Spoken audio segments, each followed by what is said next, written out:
Alright, good morning guys. I'm just working on a little unusual project as a request here for Adeline.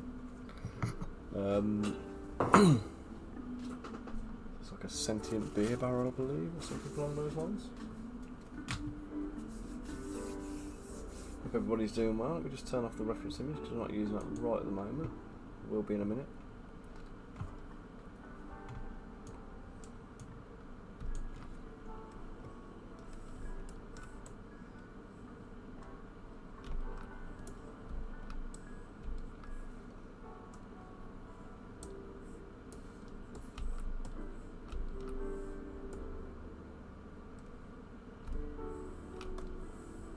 Morning, Bonker. How are we doing, matey?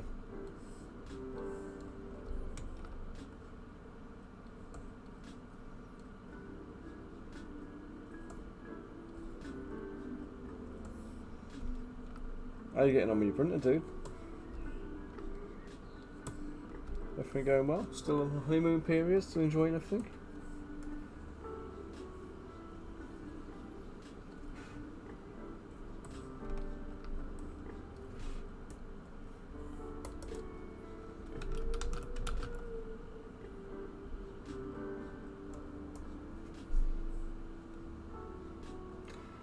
It's not bad, matey, not bad.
Wood grain going on.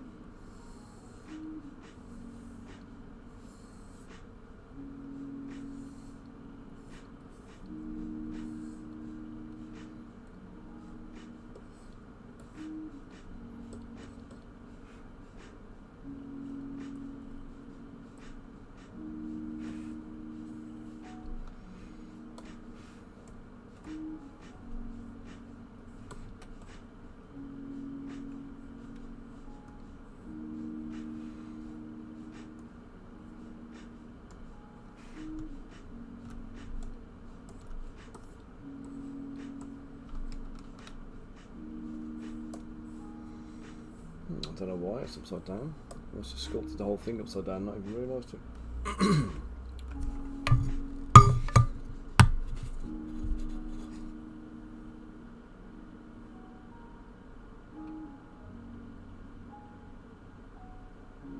The season 1 finale of the KFC challenge, mate. I have no idea what you're talking about.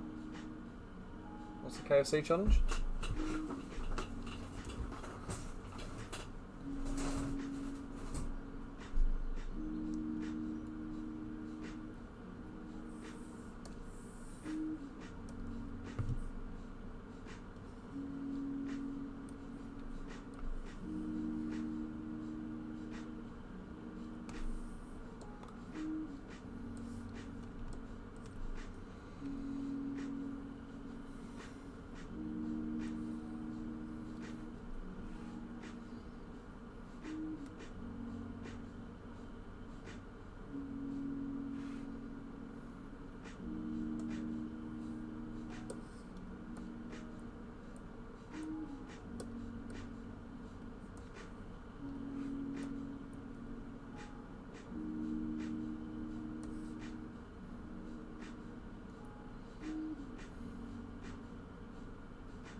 Right, fair enough then. What actually is it? What is the challenge?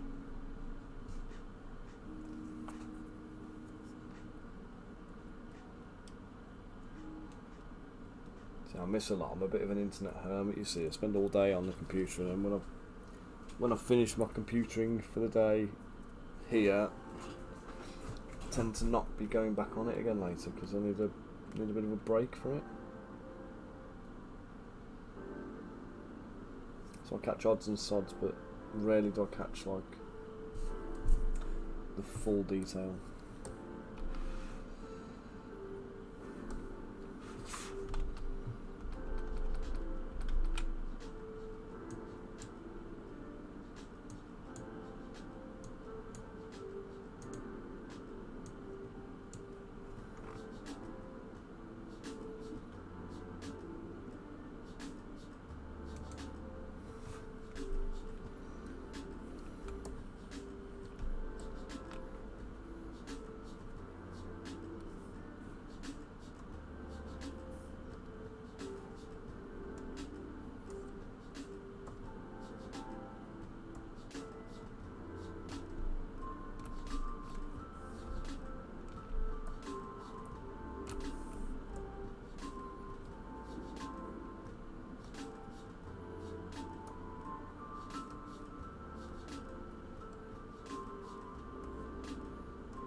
Oh, okay. How are you getting on with it?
Oh, I see. I did that. I think I was 14, and I entered the Golden Demon competition at the NIA in Birmingham. And this was back when it was like, you know, Games Day and everything else. It was good, but it was there was what do you call it now?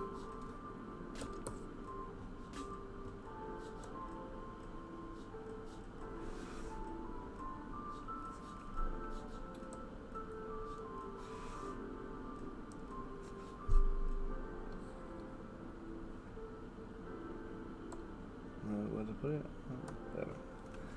Yeah, I did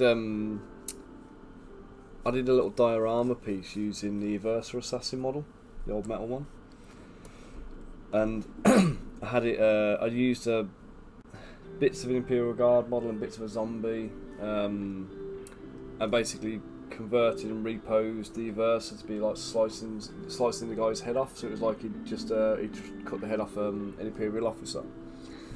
And I built this whole thing. It was like a duel scene.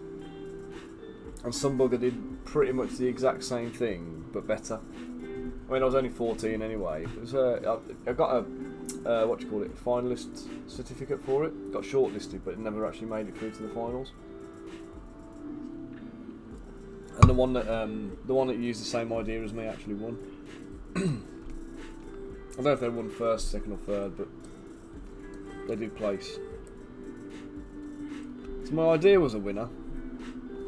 Just my 14-year-old execution was not so much so. Guys, let me just mute you a second. I've got the wife calling.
Sorry guys, Hayley needs some help and guidance with some of the stuff she's doing for us.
Hey Riz, how you doing, matey?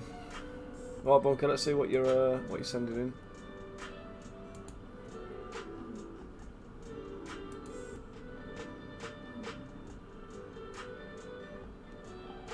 Oh, I've just seen an update from Dennis as well, saying that the Airfix owners have bought, Airfix owner Hornby buys a major stake in Warlord Games. That'll be an interesting one.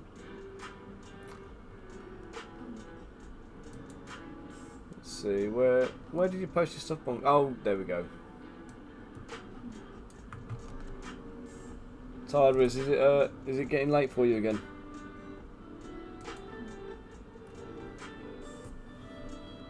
Oh, nice. You got the guardsman with the kind of like just loading up shells and stuff. Nice, mate. Nice.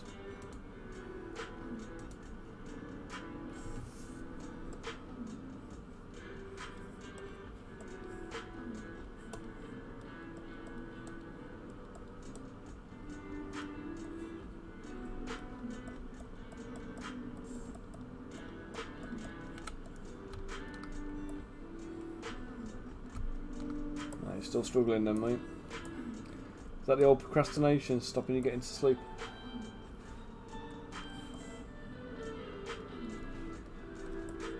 I had a really crap sleep last night. I lay in bed until about 2:30, I think it was.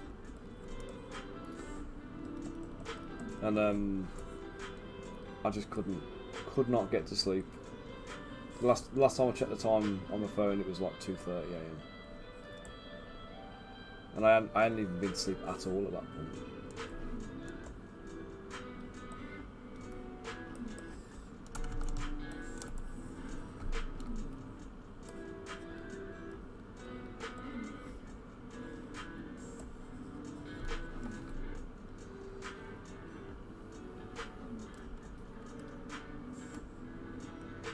Yeah, I'm lagging as well today, mate. So I'm just working on this random one. This is like a random request. Kind of like adding Count Olaf into last month. Doesn't really fit with anything. Oh, nice. You're really going for this gym thing then?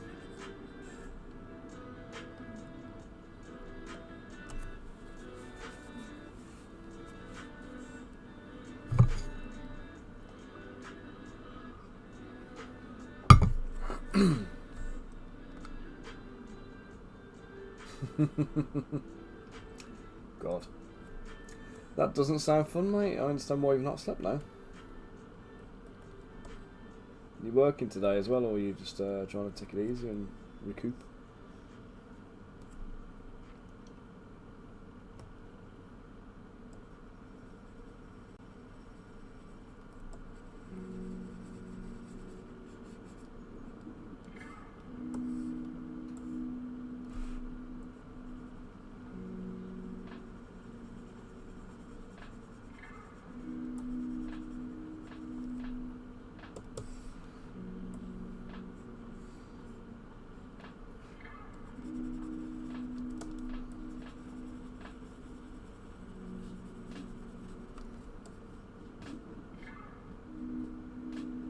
Oh, right, fair play.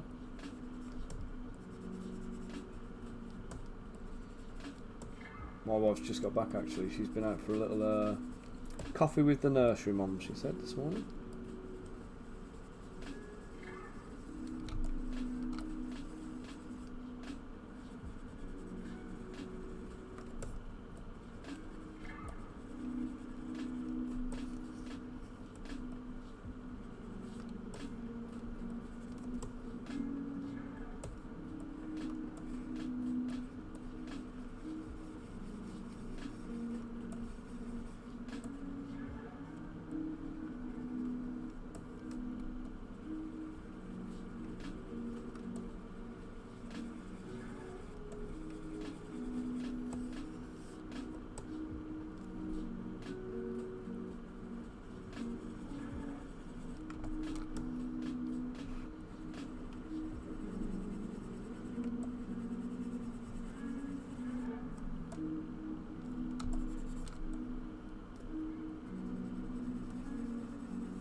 do animation polish on that.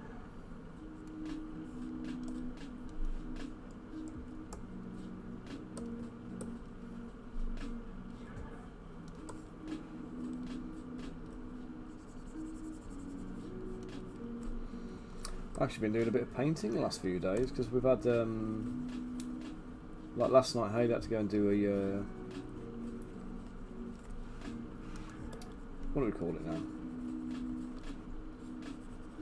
Like a school play, like a leavers play that they were coordinating at the school, so she had to go and facilitate that and kind of give some assistance to it. So she was down there kind of like with the year 6 kids, getting their play done.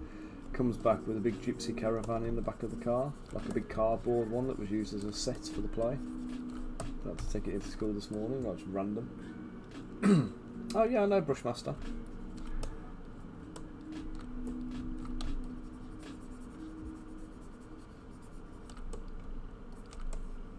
Yeah, does some good work.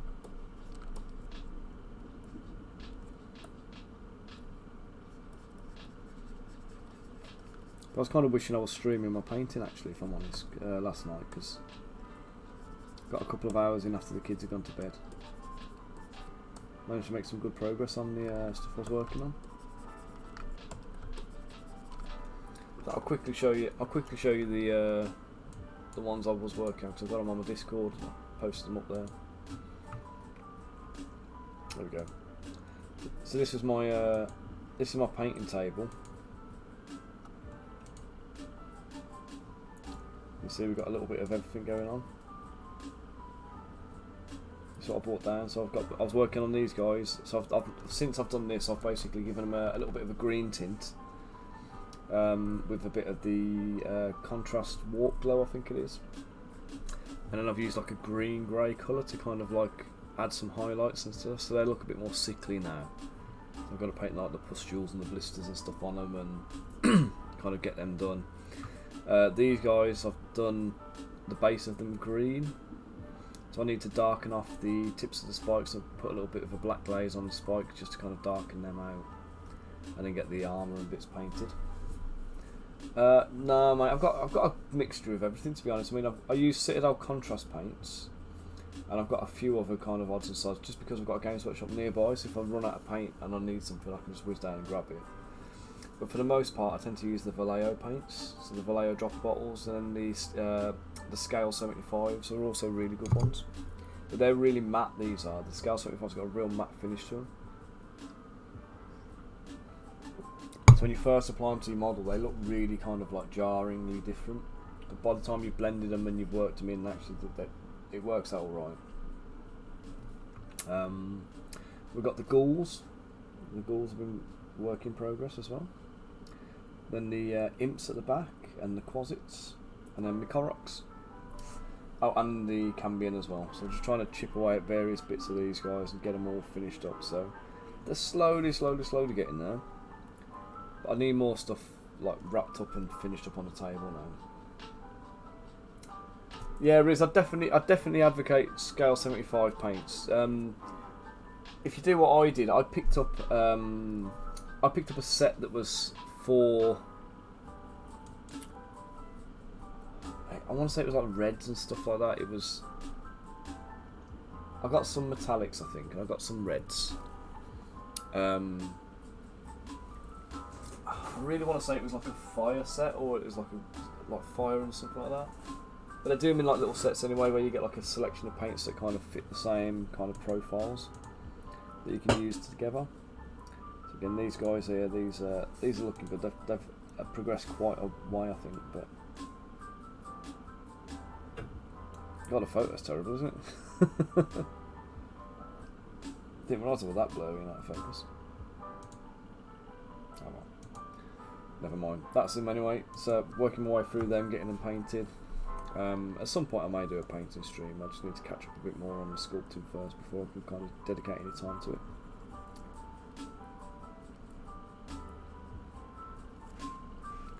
So do you paint yourself then, Riz? You've been painting for long?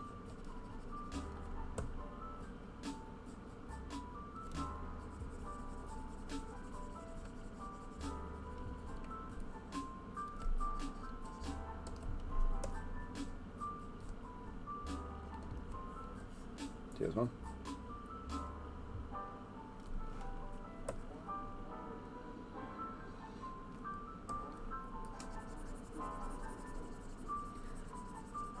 You should try my technique, mate, 'cause it's really forgiving. Like, anybody can do a good job with the way I paint. You just have to kind of have a little bit of patience. The technique itself is really forgiving. Because I don't even mix paints, you see. I use all my paints neat. I just dilute them with water. So by diluting them and thinning them down, what you end up doing is like you paint like glazes on. You build up your glazes. And because you're using such thin paints, if you screw up a layer, it's not the end of the world, and you can just kind of correct it on the next one. It doesn't take a great deal of time, if I'm honest, to get a decent result. It's just if you want to polish it and refine it and push it further. So like my painting, I tend to stop probably like 60% of the way in.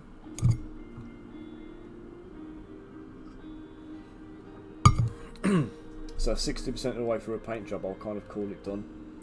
But that's because I don't have the time or the inclination to polish it and take it to a kind of competition level. I probably could if I wanted to. But like I say, it's having the patience to go that little bit extra with it. And what I need, for the most part, what I need is like, you know, display products for like showcasing it, shows and stuff. So as long as I can get a photograph of them and they look good, in person, to all intents and purposes, I'm fairly happy with that.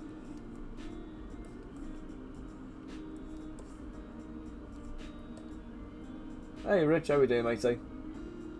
You made your own contrast paint.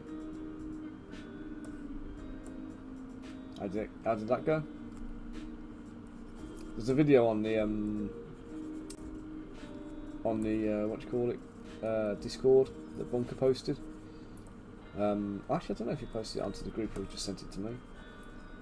But I'll have to post I think I might have posted it up. If I haven't, I'll post it up anyway. But it was a really interesting one. About the guys who used to work for Games Workshop on the product development team and their kind of insight into how they used to develop products and how they used to come up with designs and stuff. But the guy who's on there, he's talking heavily about the contrast paints and how they kind of created them and came up with the idea, what the ethos was behind them, and the development cycles and all that kind of stuff. It was a really interesting video, actually. But in that video, he's basically saying that, like, you know, back 2016, Games Workshop were about like 3 weeks away from having to like close the doors because they couldn't pay anybody.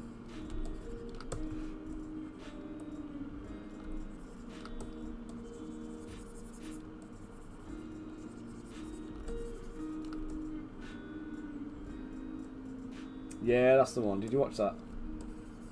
Contrast paint save Games Workshop or something? I think that was the video title. I mean, that's not entirely true. It's not strictly true based on what they were saying, but it kind of did help with a bit of their relaunch. But I think they did that. They launched contrast paints like quite a way after this guy left, when I think they were in dire straits with it. So.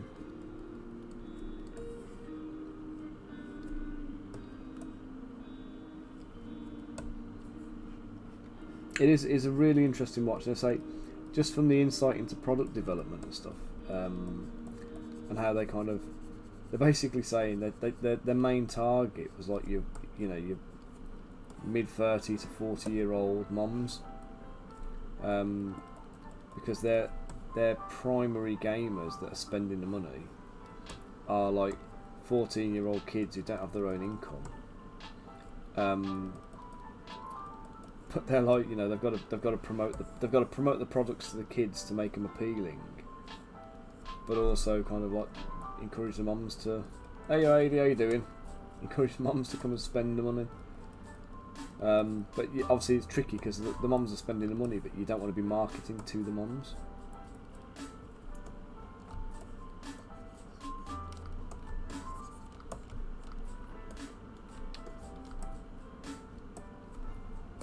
they might be the target customer in terms of the spending, but they're not the target customer in terms of the choice, if that makes sense, the buying.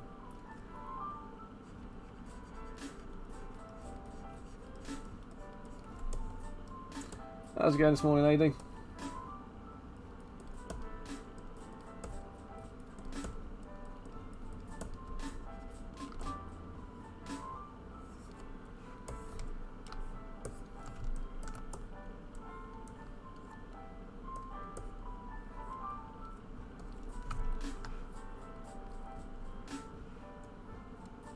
Nice. All excited.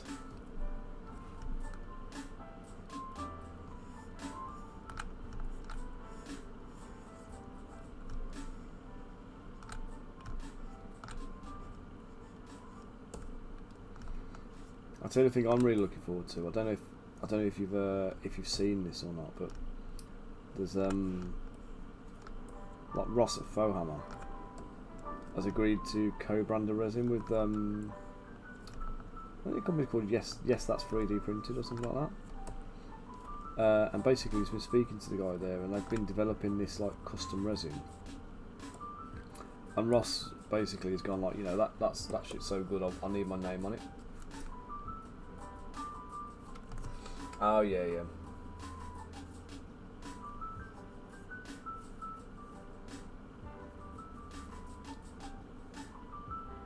You can actually get, I think there's some on eBay, you can get this like canopy type thing. It basically looks like, oh, thanks for the resub, Rip. Cheers, matey. Yeah, you can basically get your, let me try and find what they are. I think you want to search for like something like 3D printer enclosures.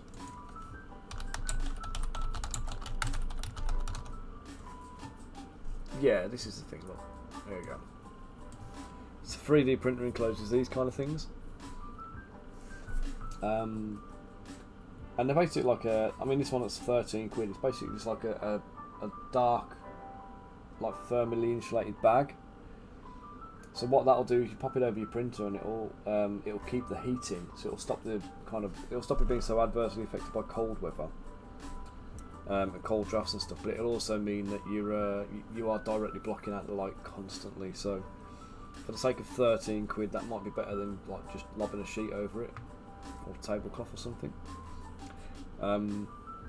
So you can get these other ones as well, which are like, a lot of them are designed for like, you know, the FDM printers and whatever. But you can get these kind of ones, the metal frame ones as well. Where you should be able to seal around the outside and then put a kind of a gasket on the back with the an exhaust vent, maybe something like that. Is that wrong? Oh no, that's just a cover for a printer. But yeah, basically put an extraction filter and stuff like that, an extraction hose into the back. So, oh right, yeah.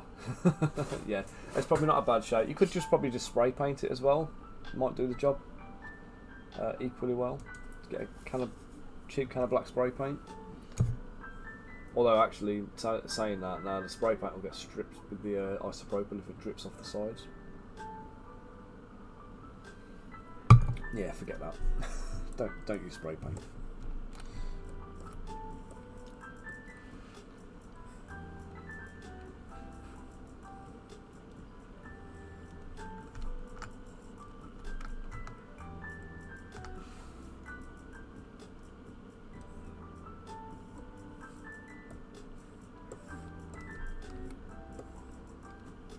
No, spray paint's a terrible idea, AD. In retrospect, thinking about it, yeah, it's going to get stripped. So what'll happen is the isopropyl will leak down the side, and yeah, it's basically going to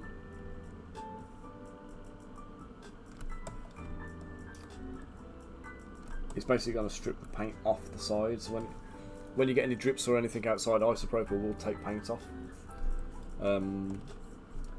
So yeah, anything you try and do is going to be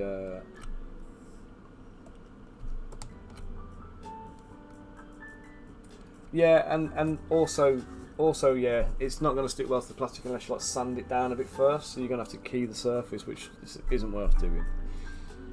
For what you're trying to achieve, you're probably right. Actually, you know, just a little bit of black duct tape, or even just silver duct tape wrapped around the outside will do the job.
Oh, it's arrived then. Very nice, very nice. Jesus fucking Christ. That was incredibly loud. Thank you, Bunker. Just notch that one down a bit.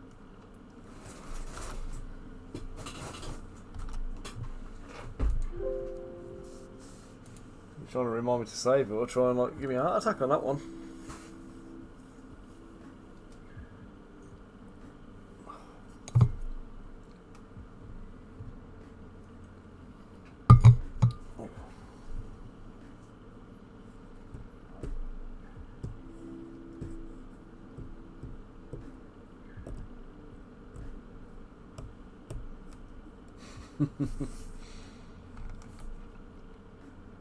Oh, it worked.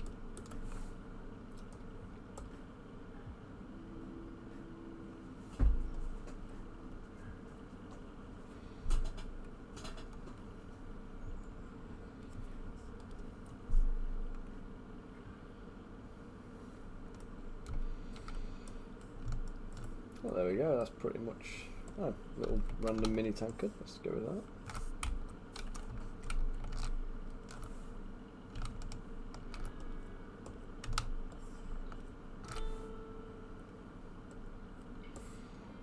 Right, this thing's supposed to float about 3 foot off the floor, so we'll give it a little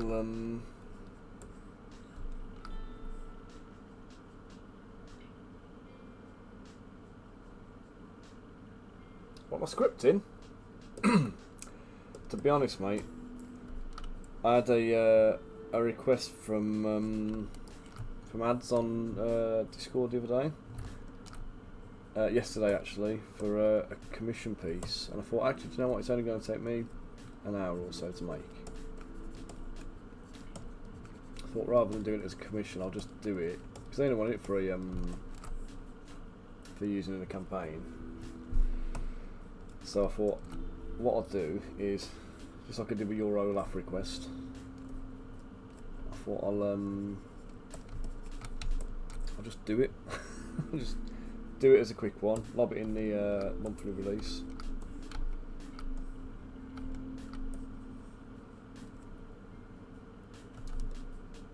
We'll call it done.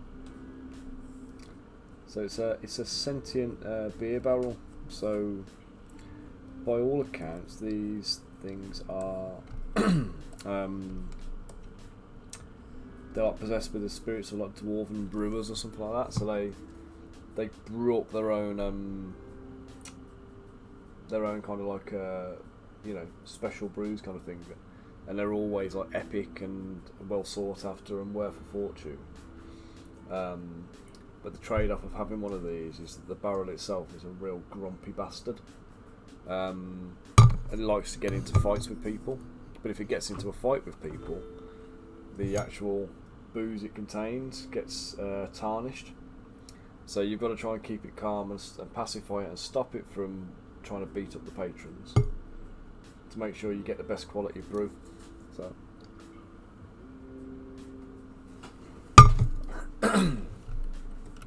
yeah. That's what I say. It was an interesting concept that appealed to me, and I thought, you know what? Yeah, let's go on. Let's do it.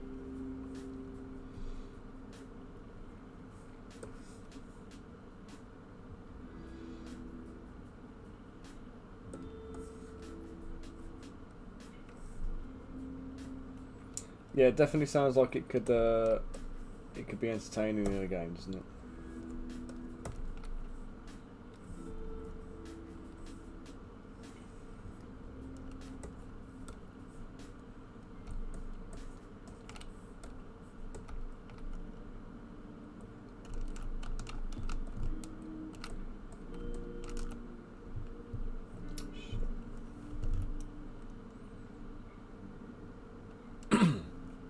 All right, yeah, definitely, mate. Do you know what? There's a. I think I put a page up in the.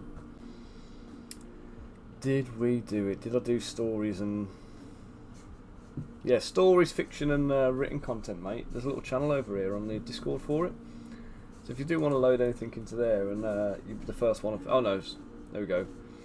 Zanderfeld did a mass ton that we put in the thread for all his 5e backstory stuff, because that is a mammoth amount of writing. But if you want to go and pop yours in there, create yourself a little thread and pile your Olaf background in there and have a little read.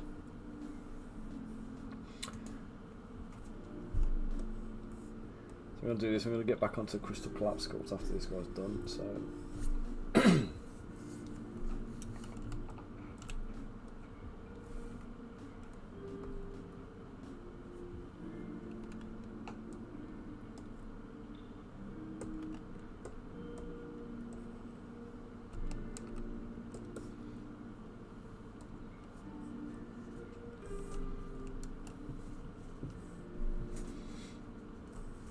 actually, you know what? I'm not going to do this.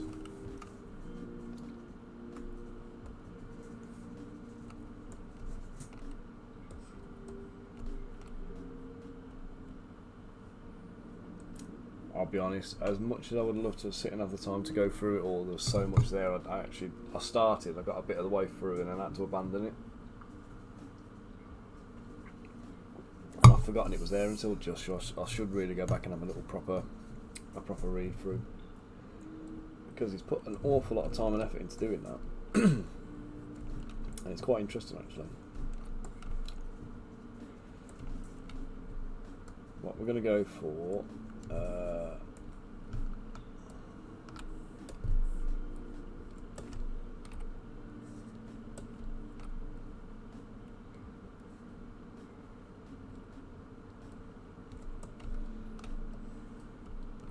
fact no, I won't even do that.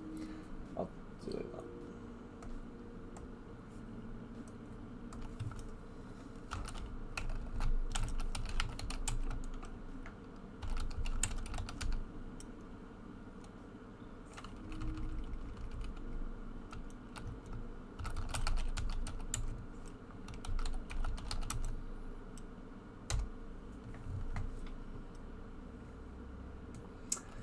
Yeah, but you know what? Just so like Titan Troll's a good example. If you look at Titan Troll's store, I think he's got over like 900 models in there.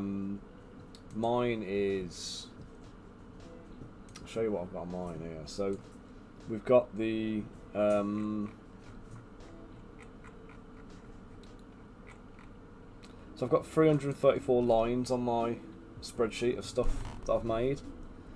However, in that 334 lines, we've got Balazu, which is a set of 5. We've got Merrigans that are a set of 5. Spirigans a set of 5. Ghouls set of 8. Gas set of 2. So there's a lot of duplicates and stuff. So I've probably got over 1,000 miniatures in a range. If you look at Titan Troll, he's got about 900 minis on the store. But what he does is, I don't know if he puts them up as sets, but where I've done like the ghouls, and there's 8 of them, I sell them as a set of 8.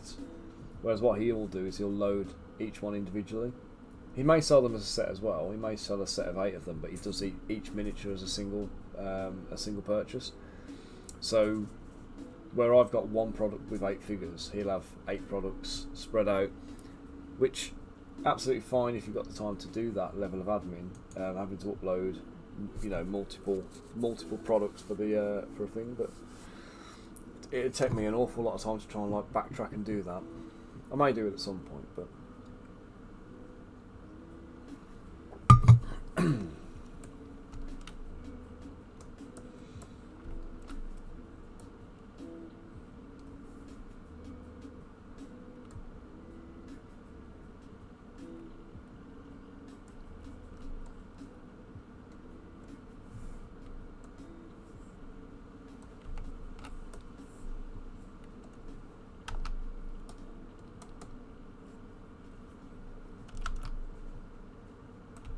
no, definitely not. When I first started, it was Virgin on that, and that was why everybody jumped on board with it and started producing content. But then that was when like the arse fell out of the industry a little bit. You know, it just stopped being quite so profitable because it was hard. It was harder to make a living out of it.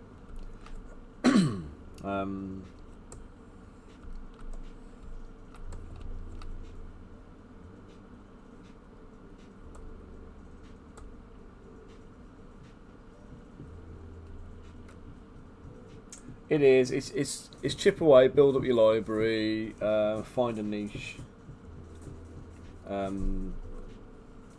Although I will say, I know we discussed it at length recently. The whole issue of staying away from like copyrighted material and stuff like that. A couple of discussions I've had recently are kind of leading me to believe that that's not really necessarily something you need to concern yourself with. In fact, there's a lot of people making a lot of money by just knocking out like DC and Marvel sculpts. Now, me personally, I'm not into that kind of thing. I'm not going to go down that route. But if you want to make money out of the 3D printing side of things, it might be something you might want to consider. Just pop my blinds open, guys. Get a bit of light in there. Keep an eye on this god awful weather we're having. So I've got Dotty the tortoise out in the garden. It starts pissing down with torrential rain. I need to make sure I can get her in.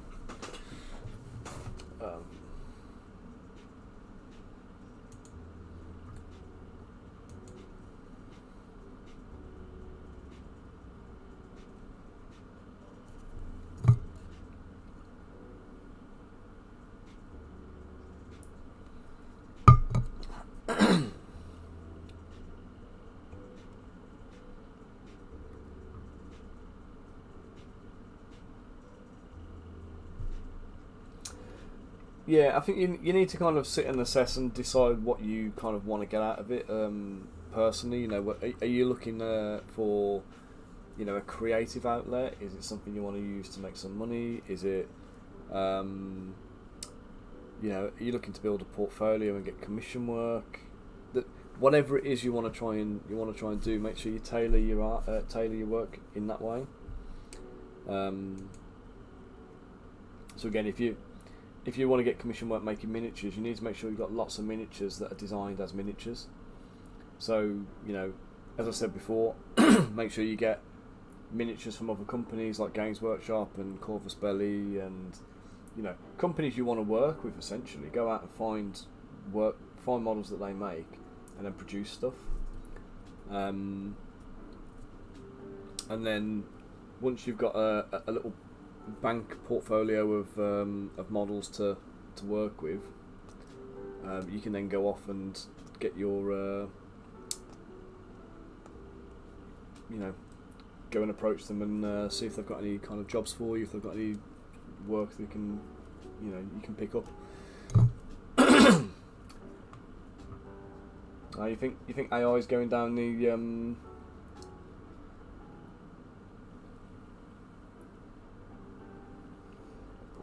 a few AI patrons making that kind of money? Jesus, who's that? Can't imagine there's that many people kind of wanting to pay for it. You mean people who are using AI generated content? You mean?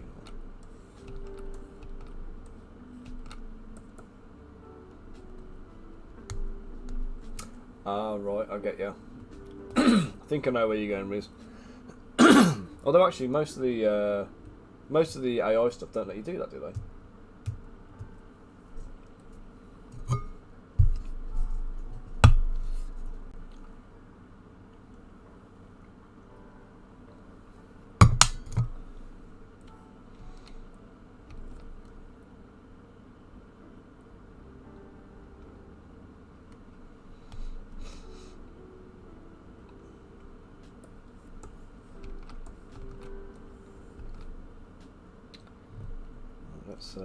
Let's take the ruler off these.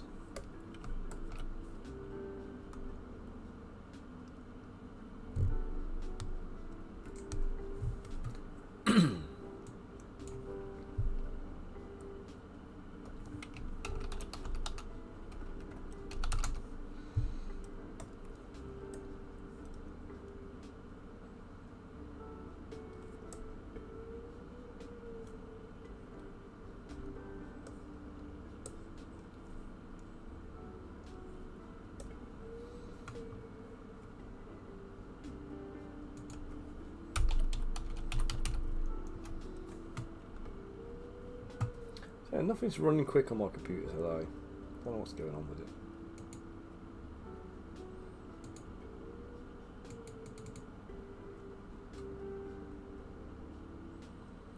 I was trying to use the search function on Windows earlier, and it was just running like a turd.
A mouthful, isn't it? Sentient.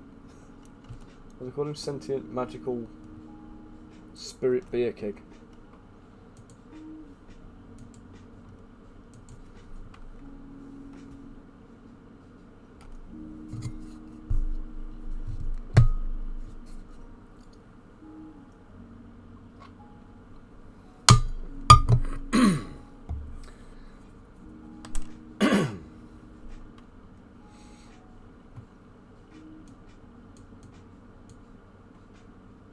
Save that.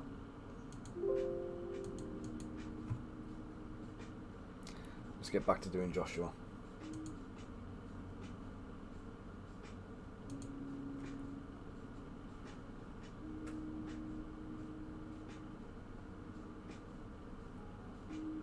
Michael on Facebook, good morning. Thank you for the like.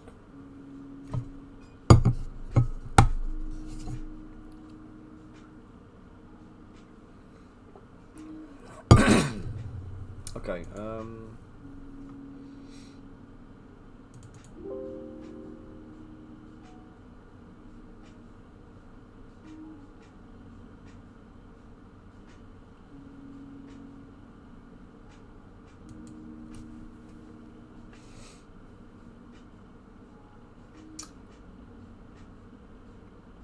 is that bit of procrastination there is, or did it need doing? I think I need to tweak it. There's a few things I don't use on mine, and there's a few things that are probably better placed elsewhere, so both. I need to find a bit of time to kind of change it up a little bit. I've noticed there's certain things I only use when I'm doing like colouring and stuff, so what I might do is I need to see if I can do like a secondary panel or something like that for colouring. It's not something I do often, but obviously when I do it, I need to do it, kind of thing. So this is the bit where Zbrush died on me last time I was sculpting.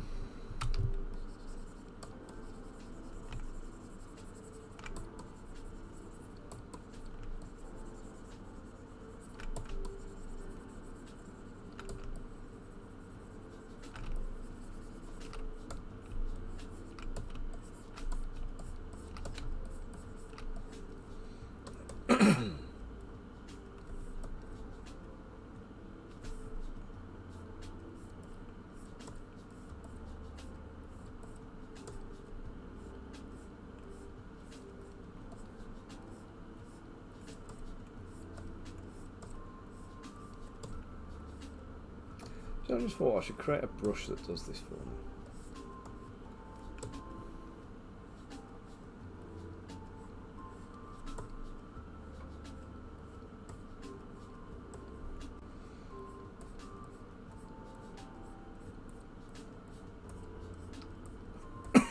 So I end up doing the same process here.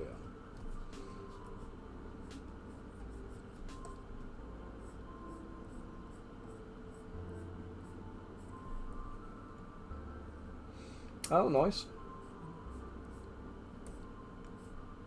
Oh, I'll tell you what I meant to ask guys actually. 'Cause there was a couple of things. I think it was your one in particular, Adi, actually. The when you use Midjourney to rework and redesign your character to create costumes and stuff. How did you do that? And also, how much does it cost? Because one of the reasons I've not touched Midjourney or anything, I've Stable Diffusion. One of the reasons I've not touched any of these things, I can't figure out how much they're actually charging for it.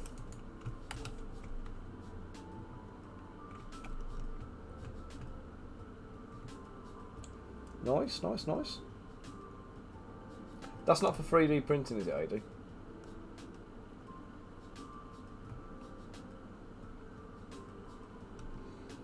I'll say if it is, I would just... That's fine. If it was 3D printing, I was just going to say you want to extrude those laces back down so that they go into the shoes. You don't want to have to try and get supports under them because they'll just snap off. But if it's not being printed, that's not a drama anyway. And then the other one was... Where's the one? That one.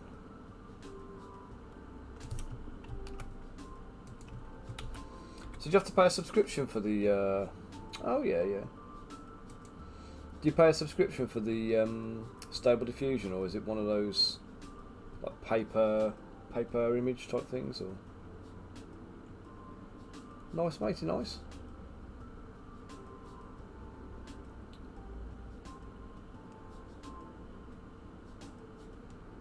See, I've done this before as well, where you block a character out and you put like a dollop on for the hair. Yeah, I've got an RTX 3090, so that'll manage. Do you know what? Let's have a little look at it then.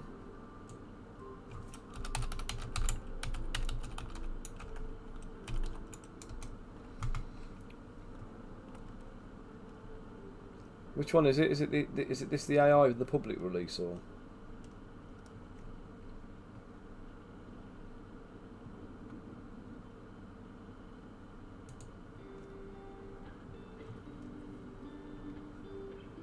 Alright, wicked. Cheers, mate. Let's drop that for now then.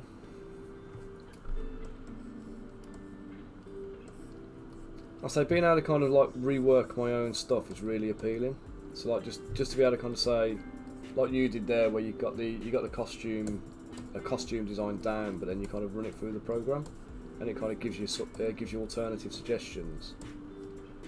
I mean, that kind of thing, I would definitely use that, because there's times when I make like say like I did the bandits the other week. So I make those bandits, and actually what I want to do is take my bandits and take the first design and then kind of come up with alternative costume designs. And it's quite tricky then when you're trying to do it. So what do you reckon is the best for doing that kind of thing?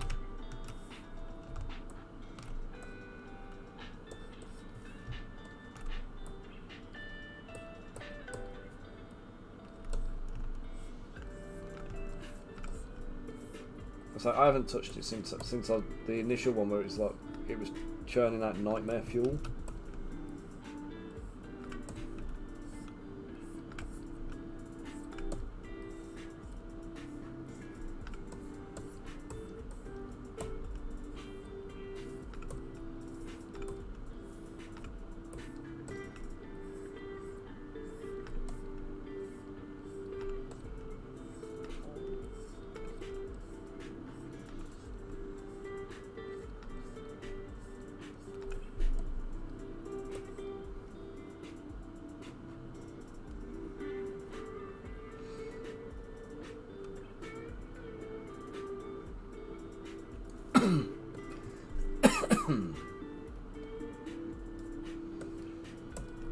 So how does that work? Is that like an art style, or is that like a genre that you're using, or?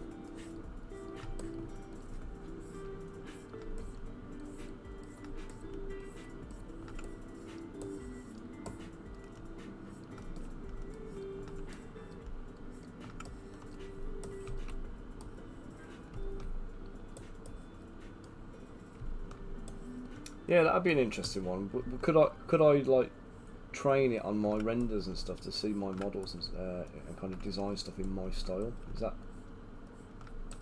that doable, or is that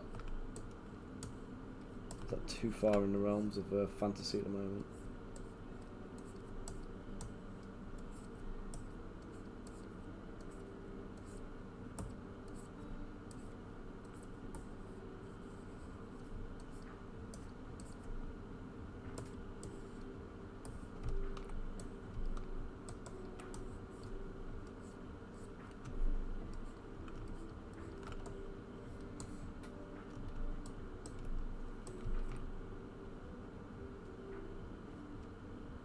Alright, cool.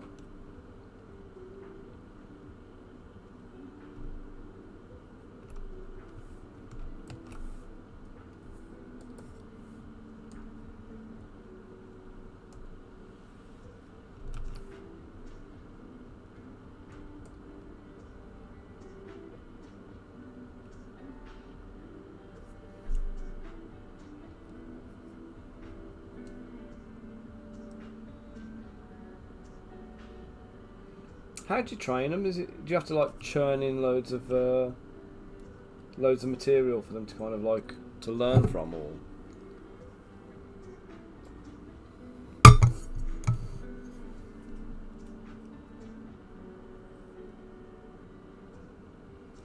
Well, Adi, just post it directly to me. Just send it to me on a DM. If anybody's watching this and they want the links, then send me a message and I'll forward them on. But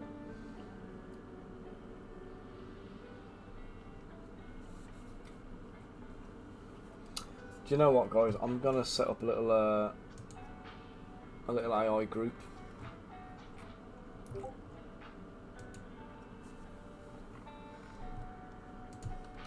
I'll set it as a private one, so if anybody wants in on there, we'll just have to ask for it.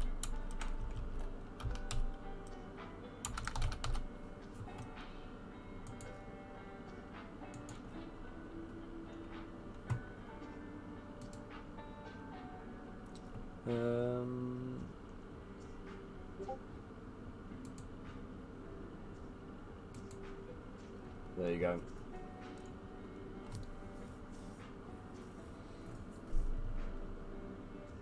There's a little chat group in there, guys. So if you want to post it into that private channel.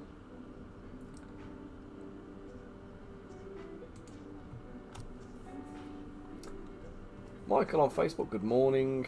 What are you doing while waiting? Come on, Zbrush. Oh, I do love these white screens. It's threatening you. I can improve my conditions or I'm striking.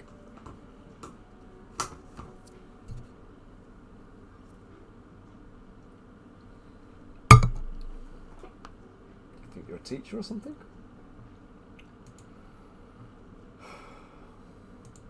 Really annoying because this is exactly where it. I got to like the other day on the stream, and this is the point where it crashed on me. Oh, bonker, doesn't it just, mate? Yeah, Ada, you're right. It is. It's one of those really touchy things where a lot of people get really arsey about it, and it's. You've got to look at it in terms of like. So there's two angles on it, right? So if I've got the funds and the money, I would love to work with other artists, but not because of the stuff that they produce, not just because of the work they produce, but also to have somebody to bounce ideas off and kind of get direct kind of iterations and stuff, but also for that consistency across like a whole range. So if I want an army designing and I want them to do the same thing 4 or 5 times over and do different things, I want that side of things doing. So I would always prefer to work with an artist on it. But for what I'm thinking here is I can load in models that I've made. Oh, bonker, I've literally done the exact same amount of work on it and it's crashed again. So hopefully it stays there. For what I'm thinking about here is what you showed me, AD, is like I want to take a model I've made load it in and say, give me some suggestions on how to change this up and make it different, so I can kind of do variants. And I wouldn't even go to a concept artist with that. I'd just sit and do it myself. So all it's doing, it's not cheating anybody out of work. It's saving me a little bit of time and a little bit of brain power. So in that respect, what I'm thinking of here is not going to be like harming anybody's income or anything else. But then at the same time, you've got people who would never commission an artist to do something have now got the ability of getting stuff done. And you know, people haven't got the money to do things, or they haven't got the inclination to kind of go out and deal with people and try and find an artist and negotiate rates and all that kind of stuff. And it's like with piracy on models. So you release a model out into the world, and you know, to a point, there's a risk of it being, well, not to a point. It's not even a risk. It's going to happen. Somebody's going to download your model, and they're going to upload it onto some arsehole Telegram channel. And they're going to sell it for $30 a month with 10,000 other STL files, or 50,000 STL files, or whatever they've managed to harvest now. So there's always the immoral people out there, and there's always the people who will, knowing full well that there's no way it's legitimate, they'll still go in there and they'll buy it and they'll use it and whatever else. So there's always two sides of the thing. And what you've got to remember is that the people who are stealing your stuff, Etsy won't take down. Well, I'm surprised by that. I'd have thought Etsy would be all over it. I mean, you should be able to do a DMCA on any kind of website. I think you can go and report it to Google as well, and they'll strip it off and remove them. But God, I didn't even know it. I didn't know Etsy was a drama like that.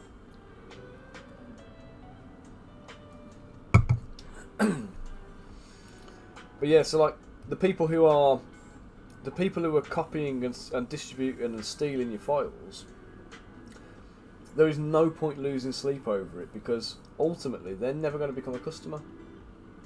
You know, they're going to go off and you know, sell your stuff or give it away or whatever else. I'd rather my stuff was given away than sold out of, you know, if somebody was going to distribute my stuff, I'd rather they're giving it to their mates for free than uploading it onto some other channel where they're selling it for 30 quid and using it as part of their kind of, you know, money making things.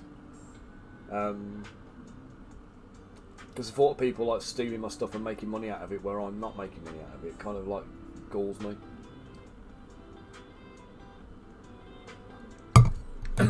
So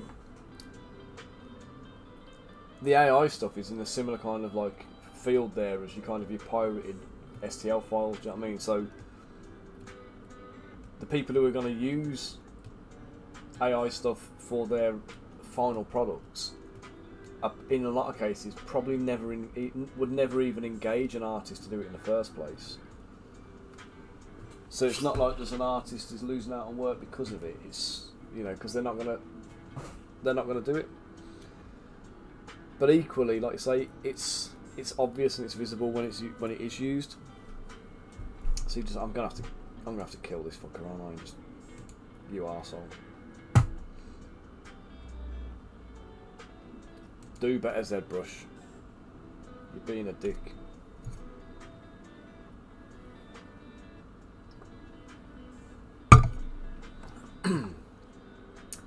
R.I.P. indeed, Odie. Yes, I know it abnormally terminated. Do you think I was sitting here watching it happen?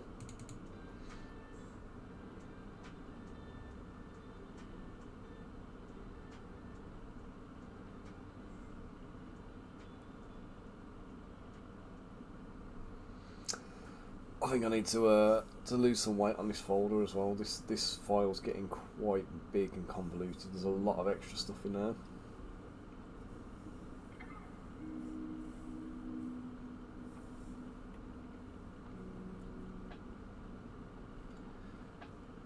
Riz, I mean, yeah. Let's take a little aside from the AI discussion and start looking at IP generally, right? So we know full well that I think we discussed it on stream before, Star Wars, right? So there is a Patreon out there, Skullforge or something like that, I think. Skullforge is making Star Wars minis. There is no way that they are licensing the IP from Disney. They'd be shouting about it if they did. It'd be advertised better. It'd be kind of like, you know, everywhere. Yeah. Yeah, no worries, Aidan. So the only possibility there is that these models that they're making are being done illicitly without having the proper IP in place. So you take the example there, and people are going out and they're buying the models and they're supporting them, and they're doing, you know, they've got like 5, 6, 7,000 subscribers a month at like a tenner a head. So, you know, they're doing like 70 grand a month, 80 grand a month easily on stuff that they've got no rights to sell. So, and they're not even trying to hide it and disguise it, you know what I mean? They are literally just going, you know, here it is, have it. And job's done. So Disney at the same time, so they've gone and said, you know, whoever it is can do Star Wars Legion. So we'll license it to you. You've got the license to make miniatures of Star Wars Legion, and then you guys, you've got the license to make Star Wars Shatterpoint. So Shatterpoint go and use 40mm models as a differentiation from the 32mm scale of the Legion stuff, so that the Legion stuff isn't compatible, so that they can still sell their 40mm models. So you've got two IPs using this, sorry, two brands using the same IP to produce their games, and then you've got this guy who's not paying for it, who's making like 80 grand a month. Now, if I was paying for the IP, I would be pissed at that, because it's like, what am I paying for? Why am I paying for an IP that you're not willing to protect as the IP holder? So, you know, it's, and I know I'm deviating off, and I'm going a little bit kind of, you know, a little bit all over the place with this, right? But bear with me, and it will come full circle. But like the whole thing with, like, you know, AI stuff, people are losing their shit over AI because it's using other people's work without actually kind of acknowledging them or rewarding them for their contributions, whatever else. And at the same time, we've got companies, we've got you know, 7,000-8,000 people out there giving a tenner a month to a guy who's literally stealing IP from a company. And yes, it's a big corporation and they've got shitloads of money and stuff like that, but it doesn't mean it's right. And they're still doing it. And it's like, well, okay, so where do you draw the line? Is it different because you're stealing from, you know, a little guy who's self-employed, who's, you know, going to lose out a little bit more? Does that make it worse? No, not really. It's still doing the same. It's still the same crime in essence. It's still the same act. It's just the actual victim is different. And yeah, and the thing is, Disney won't act on one report. They'll probably monitor it and they'll keep a log and they'll keep a tab on stuff. And what will happen is they'll be building up a profile, if they're even bothered with it. Because what you got to think is, like, the lawyers that these guys are paying for are going to be expensive, and if they're not going to be like, you know, pulling in big bucks, and it's not, you know, huge massive swathes of cash that they think they're losing, they're probably just going to turn a blind eye to it. You know, there's going to come a point where you're too small for them to bother with, and I think this is really bloody evident across the whole STL market at the moment. I don't think anybody's interested in trying to take any one single. Oh yeah. I think I know the one you mean. There's loads of them do it. Loads of them are just like literally just ripping IP all over the place, and they get away with it, and they'll carry on doing it while they do get away with it. And what will happen is, at some point, there will be some big legal case precedent. Did I tell you guys about the Spanish artist who got hung up doing? Hey, AD. Did I tell you guys about the Spanish artist who got hung up doing the what do we call it now? Conan stuff.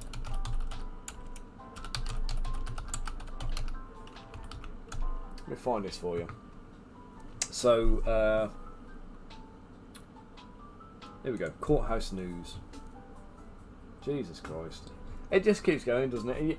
You know, you sit there. I'm almost tempted to just set up a little extra sideline Patreon or something like that, and just do loads of illicit stuff, just sell it all and see how it goes. But I don't think I can live with myself doing it. Do you know what I mean? That's my problem. Okay, it doesn't look like the images are going to be loaded into here. Jesus Christ, man! Wouldn't mind a bit of that. So here we go. So yeah, cracking down on your North. This is back in 2018. This is before the STL thing boomed. This was actual physical miniatures. Federal judge hit a Spanish artist, and an artist, by the way, not a big company. This was an independent artist with a $21,000 copyright judgment.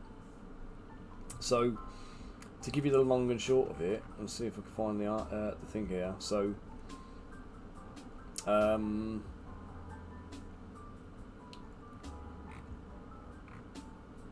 there's no images. So yeah, basically this guy sculpted all of the stuff. Oh, you take a 30 grand fine, but I'll tell you about the fines in a minute, because this is what needs to happen for it to stop. But this particular guy, like I say, he made a whole range of stuff that was based on the Conan artworks, from like the official Boris Vallejo type stuff, and the other kind of like fantasy artists. So all of these art pieces that in fact, let's see if we can find a different version of the article that's actually got pictures, maybe. So they put here we go. It's like this, right? So you got the art, you got the illustration here, and then you've got the sculpt that he did. It's not a fantastic sculpt, but at the time, it was a good one for the kind of the traditionally sculpted miniatures kind of market, if you like. And he did the Kickstarter for him. So essentially, he goes off and he makes all these models, and then he got slammed, and they sent him a what am I even talking about now? My mind's just wandering and going off on tangents here while I'm trying to talk. So he goes off and he sells these models as Conan and the various different characters, and then he gets his copyright. What's it called when you get a warning? Cease and desist. He gets his cease and desist from the Robert E. Howard estate. It basically says, like, you can't sell these models as Conan models. You're not licensed. Da da da da. So he goes off and he basically just rebrands. He just He literally called him Conan. He used the actual names of the thing. I don't know if he thought that the license, because it was like written so long ago that it was out of copyright or something like that. But obviously there's an estate that's maintained the copyright and kind of kept the rights to it. So they basically come to him and they say, oh, look dude, you've got to take these offline. You can't sell these models. They're not licensed by us, so you can't sell them. So what he does is, rather than then take them offline or do anything else, because obviously there's not a small amount of work that's gone into what he's done here. So he's made all of these models himself. Rather than lose all of the models and lose all of his effort, he goes through and he renames them all, as you can see. The Pict, the Gale, the Aesir, the Puritan, the Barbarian, the Atlantean. He renames all the characters. But because he'd essentially released the models with the original names and then just gone, oh, we're just going to change it, but the likenesses were still there and he hadn't changed any of the actual sculpts, the judge basically turned around and said, you haven't done enough. You need to, we're doing you for this. And it's kind of set a bit of a precedent. Now what baffles me is that this precedent hasn't continued and been picked up anywhere. Because normally when you get a lawsuit goes down and there's a case law, a case precedent set, that's what other people will use to kind of like create a lawsuit to kind of stop other people from doing it. But in this case they haven't. So this one seems to have been like a one-off. But we're saying about the 30k fine. So the Lord of the Rings owners, New Line Cinema and Warner Brothers, so they were pulling together cases on like STL files that were being copied and cloned, and there was one instance of a Helm's Deep type castle that had been made. It was literally, you know, detail for detail straight off the films, and because it's using the films images, not just like, you know, not just stuff from the books and stories and whatever else, but, you know, not just the names, but like the visual likeness of the films. They were all over it. So they basically pulled together a lawsuit where they were going to do this guy. They took the files offline, so that it never went through and never happened. And they were looking at $20,000 per STL file as the lawsuit, plus damages equal to the total amount earned from sale of those files. So any money he'd ever made selling the stuff would have been taken away anyway, and then he'd still have to pay the fines. Now this castle was made up of like 200 plus files. So if they're going to charge him like $20,000, or they're going to sue him for $20,000 per STL file, that's $20,000 times 200 files. That's a hell of a lot of fine for any kind of like single company to kind of take a hit on. Do you know what I mean? And unfortunately, what we actually need to happen to kind of purge the industry of this level of copyright theft and the IP infringements going on is for a lawsuit of that magnitude to actually land. Like, somebody actually needs to kind of be the one that pops their head above the parapet and goes, right, we're going to do these guys for copyright infringement, and literally say, like, let you be the shining beacon that gets, like, you know, mounted up on a pike and hung on the castle walls to stop everybody else doing it. So this is the Tolkien estate are a bit more vicious with it. I think there's actually I don't know if you've been there, Riz, but like when like near where I live, we've got Sarehole Mill, which is one of the Tolkien it's part of the Tolkien estate. It's where Tolkien grew up as a kid, and it's a free to visit like museum now. It's like I say functioning. It's a water mill, and it's a nice little place, nice place to go to, and there's a lot of little Tolkien things there. And then they've got like the marshes around the back and the bogs and stuff like that. So you can go around there and kind of it's like the inspiration for like the dead marshes and stuff. So Moseley Bogs, I think it's called. So they've got all of that stuff there. Just round the corner from there was a cafe, and the cafe was called the Hungry Hobbit. And they've had to change the name now, and I can't remember what they're called, but they basically got a threat of a lawsuit from the Tolkien estate that they weren't allowed to use the name Hobbit in their thing. So like the Tolkien estate will do a cafe because they've used the word Hobbit, but then all of these guys are literally getting away with direct copyright and rip-offs and everything else, and it's, you know, it goes mad then, doesn't it? So.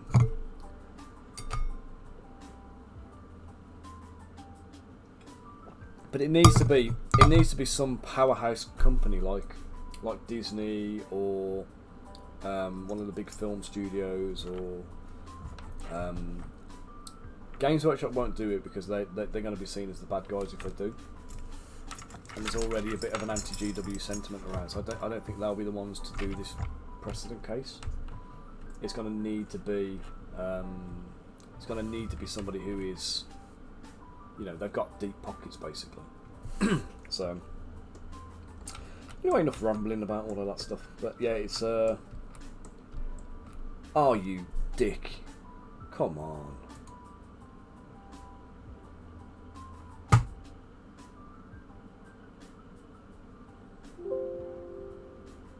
Yeah, absolutely, mate. The community have supported them, and they've taken the support, and they've developed their own stuff, and they've done their own thing. And then, yeah, they release it as their own stuff, and they brand it up, and right, Zbrush, behave yourself.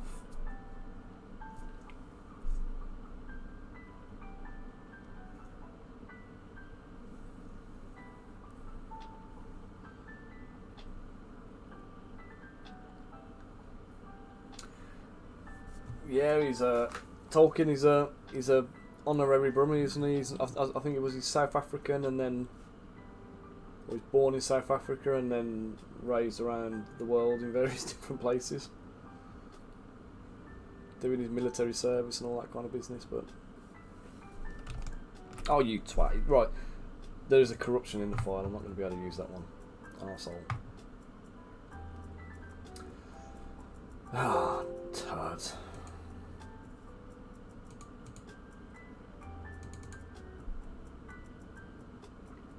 Now it did this on the arms before, so I'm going to have to just isolate the arms and lock them out and hope for the best, I think. But before we get there, guys, I'm going to go run up the house and go grab a coffee, because I'm going to scream at Zbrush otherwise. So while I'm grabbing a coffee, what you guys can do is go and have a look at my website. We've still got the 30% discount running. Go buy stuff, people. Buy stuff. Get my printers working. Get the STLs downloading. So your 30% gets applied at checkout. So go and have a little mooch, and I'll be back to you guys in a few minutes. Okay. And we'll see if I can do this without screaming at it. Alright, mate. See you later, guys. See you in a minute.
Oh, sorry guys, left you for a bit longer than I expected to.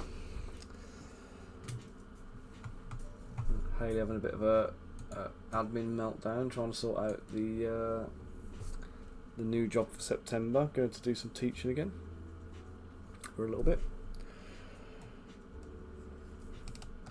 Okay.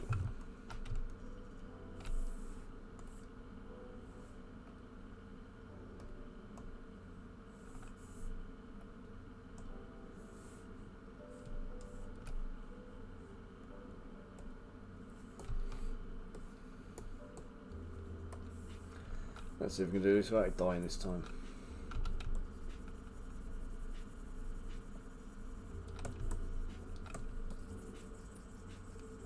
Yeah, what I was saying earlier, I don't know if this would work or not, but I'm wondering about doing like an alpha that I can use with the brush. That would give me a kind of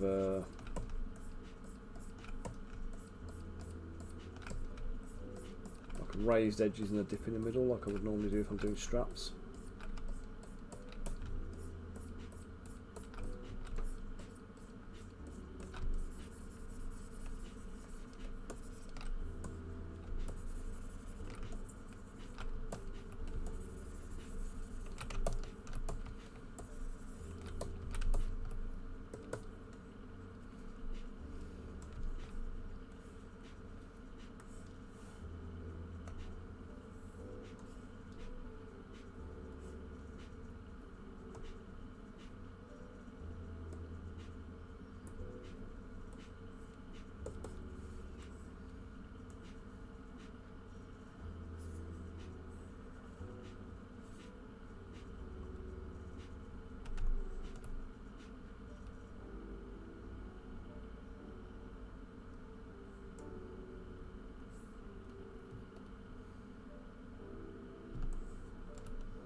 There it is.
Oh, wicked. You have to share a bit on the Discord, mate.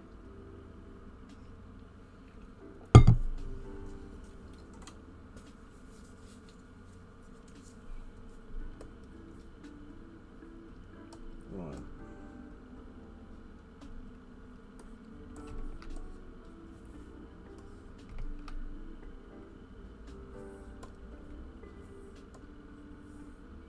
So what I'm thinking is, if I go...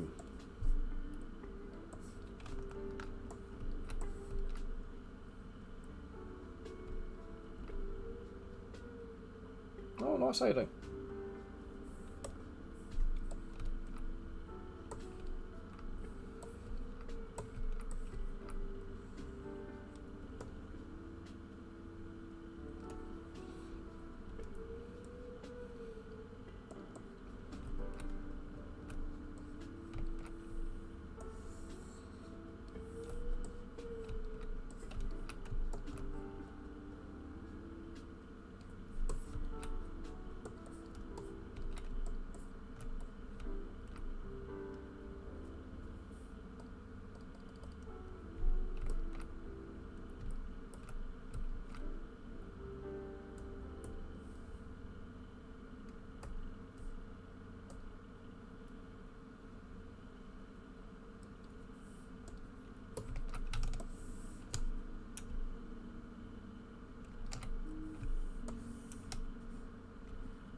I don't even know if it's going to work or not, but let's try and see.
Yeah, that's not saving me any time at all. Let's just get back.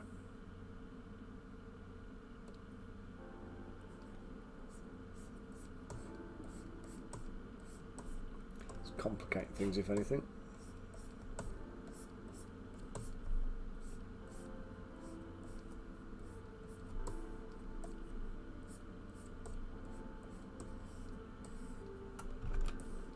Oh, you too, mate. What's up?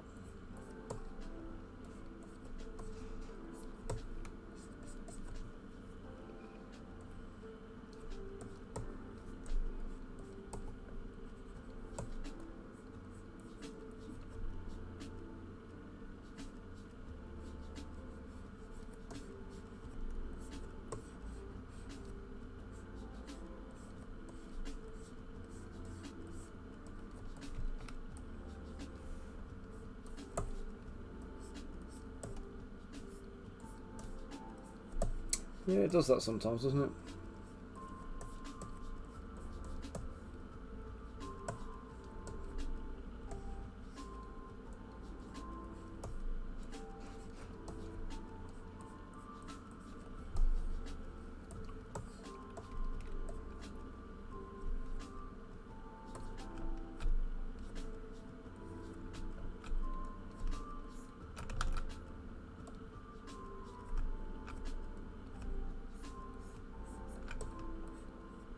So it's been your friend again now.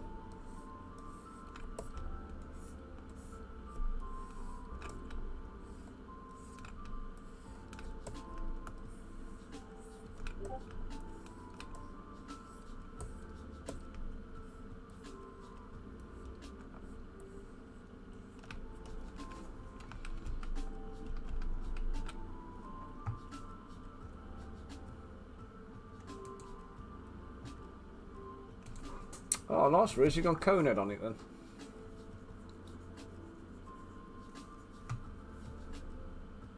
There you go, guys. That's what Riz has been working on. Dude, you've lost all that like nice little bit, that nice definition you put around the eye sockets, haven't you? Didn't you do like the cheekbones and kind of like sharpen them up and kind of refine the eyes a bit on your stream the other day?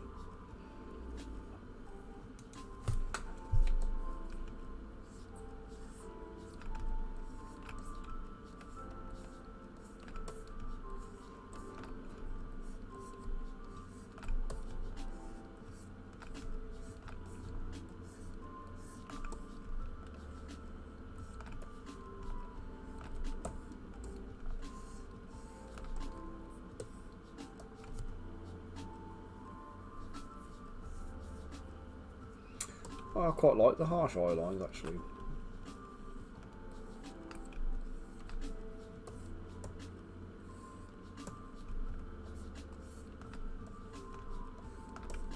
I think you kind of need them on an elf. You know what I mean? Like you need them to kind of make them look elfish, if that makes sense. Because otherwise they just look. Oh god.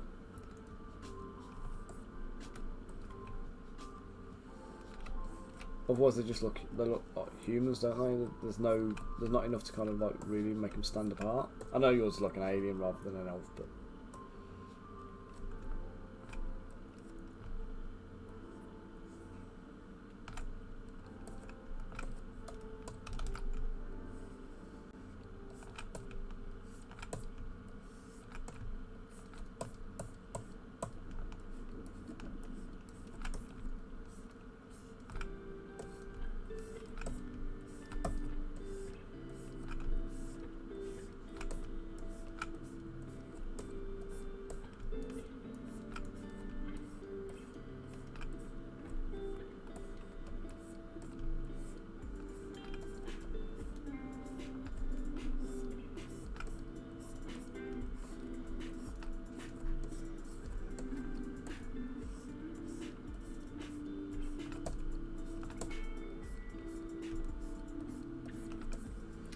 Yeah, when I was just in the house, I was helping Hayley do some, well, trying to help her. Trying to get some stuff sorted for her. This job she's doing. So she's basically got to try and find a CV again, which obviously being a teacher you don't really need to use a CV very often unless you're doing like supply work. So we've got to try and like hunt down her last application form on the portal thing somewhere, which is just like pulling teeth.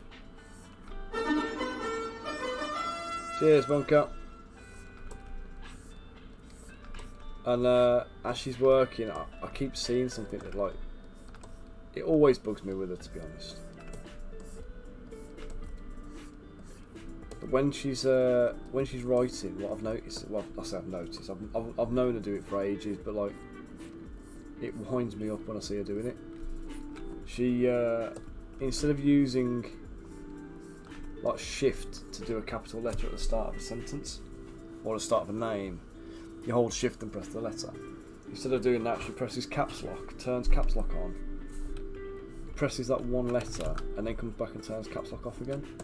I know it's ridiculous. It's such a small little thing.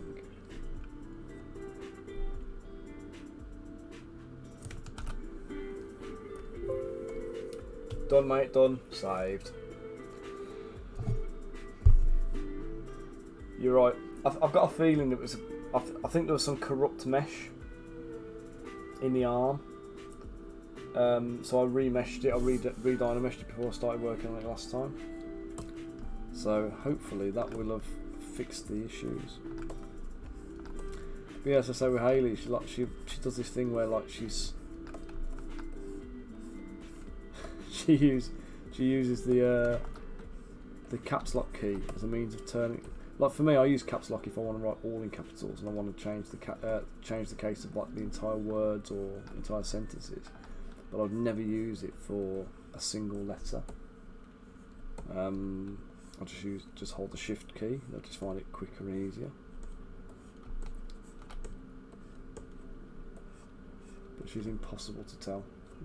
You can't tell her she's making life hard for herself. She won't accept it.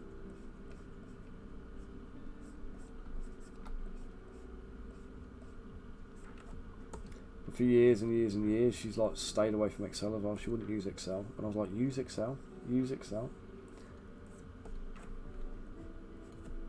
And she's like, no, I don't like it, I don't trust it.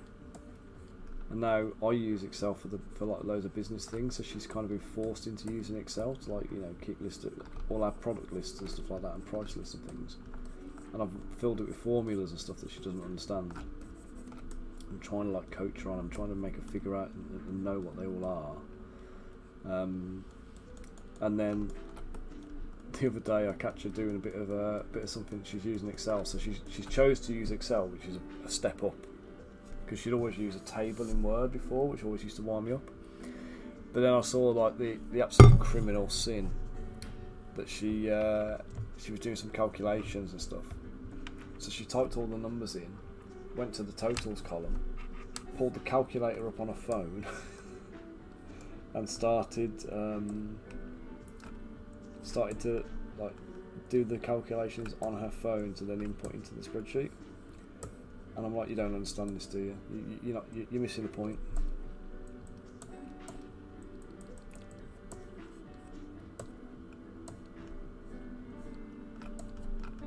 No matter how many times I show her how to do it, I don't think she's ever going to actually use the sum function.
She absolutely is, mate.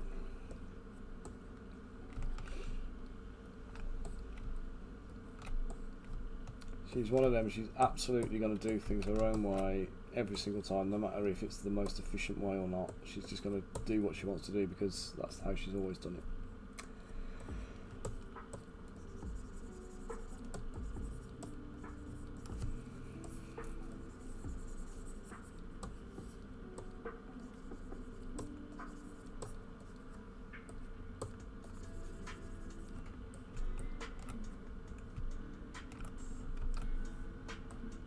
Are you?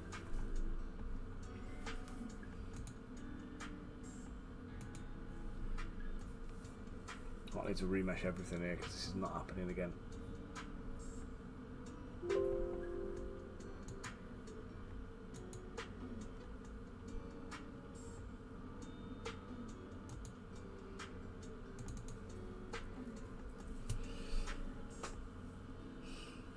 Oh, nice. Tell him hello from me. Tell him I send me love.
Right.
last thing I need to do on him is the elbow pads, and then we go on to the spear and the bows.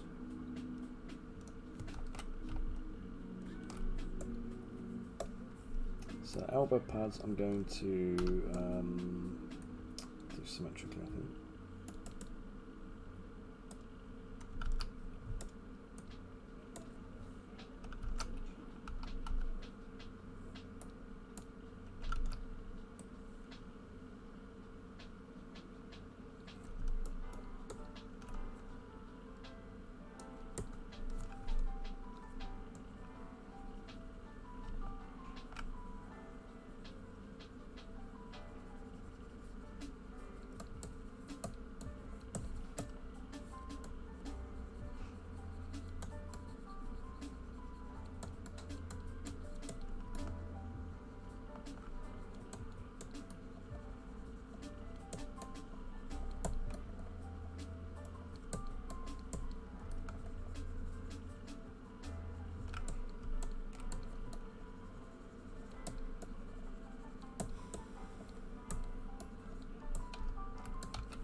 Make sure the trim size is about the right size. Can't remember what brush size I use, but let's make sure it's the right.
broke it. You broke what?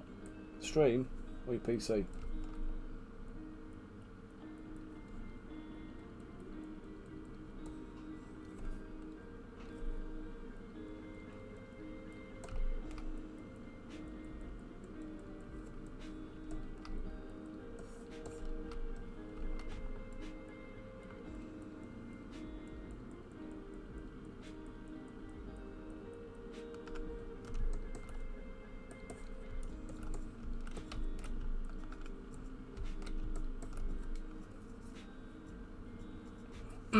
Oh dear.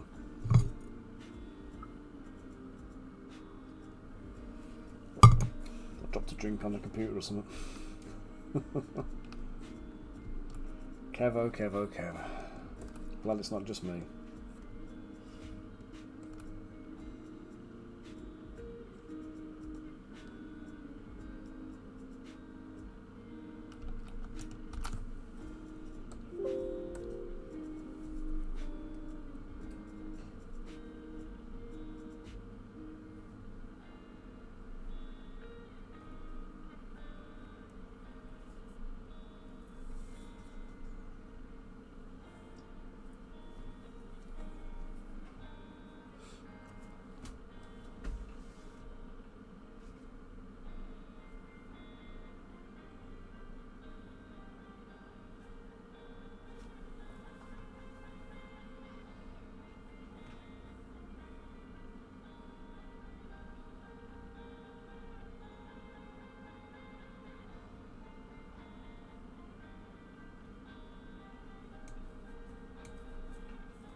So not the one I was after.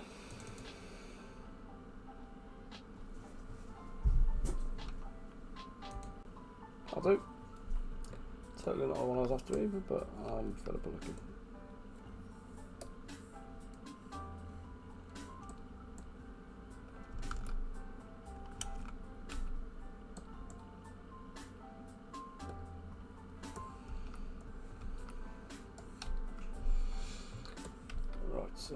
So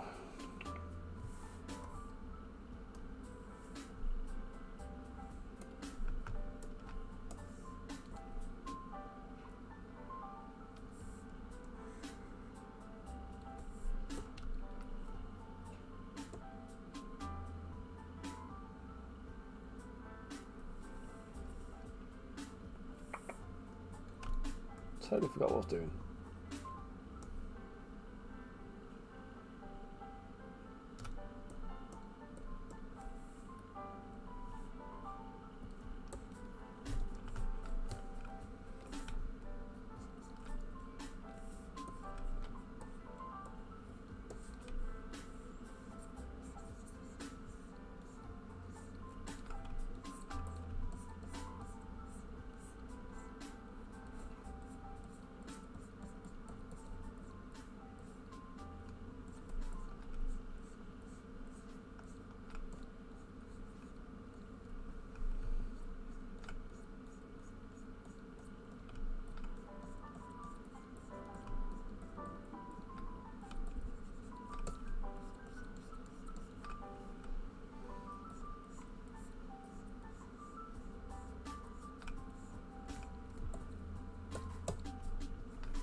Oh dear.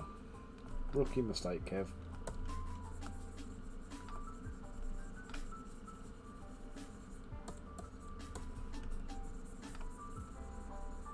So that's the one thing you'll never find me doing, because I don't use a laptop. You can guarantee if I did, I would be doing it too.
You're right, Aidy.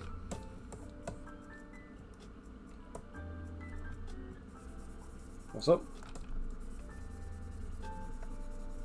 What have they done? 004?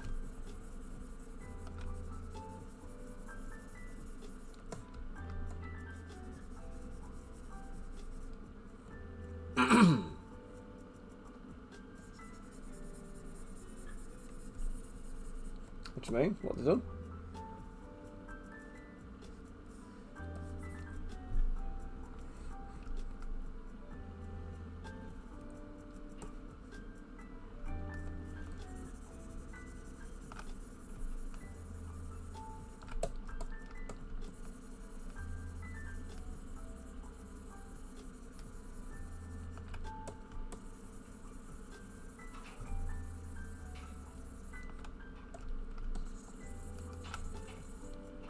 Oh my god, they made the game more grindy.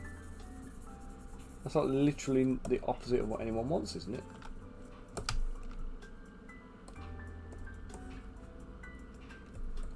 I was thinking there they're going to introduce some pay to win mechanic or something.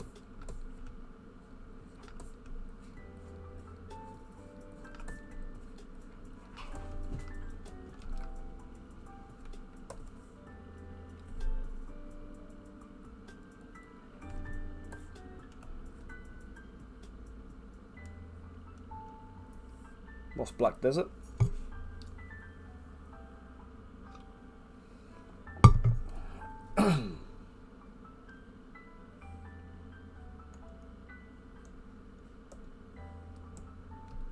All right.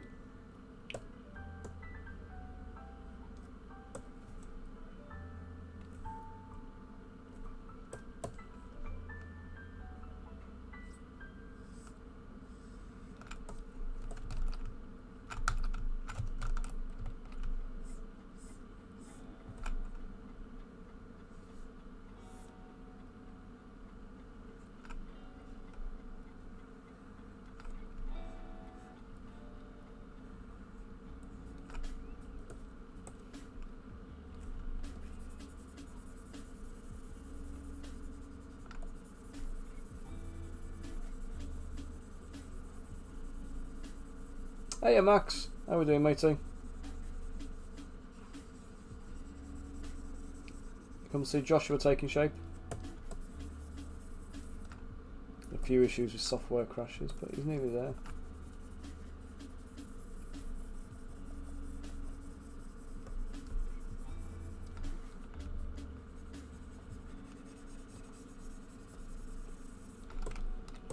You got any RPGs you'd recommend, Max?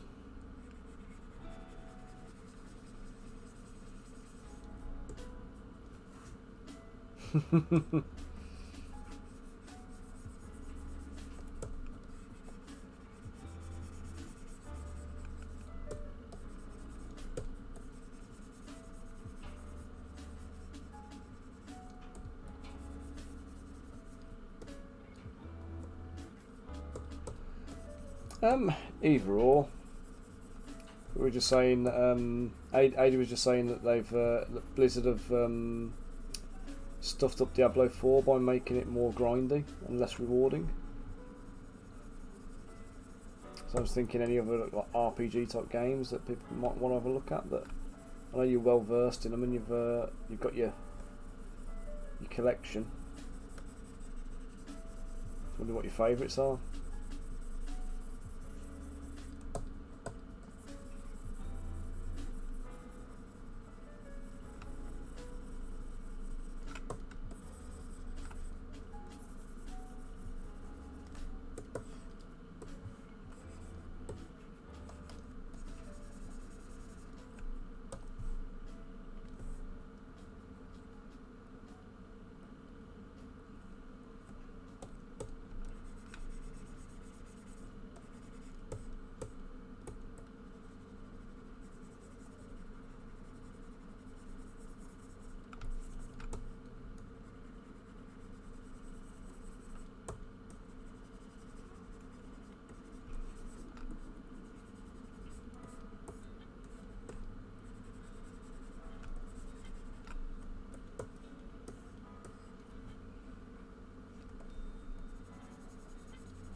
What's that one then, mate?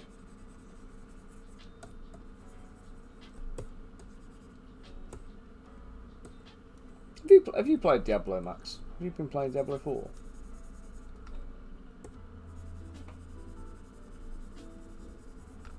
Oh, is that a link to Final Fantasy Tactics?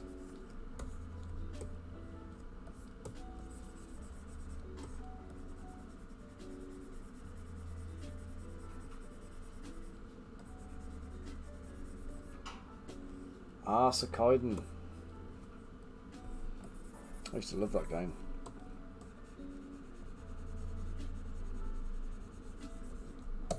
Like the hundred characters and like everything you could get in the. Is it 100?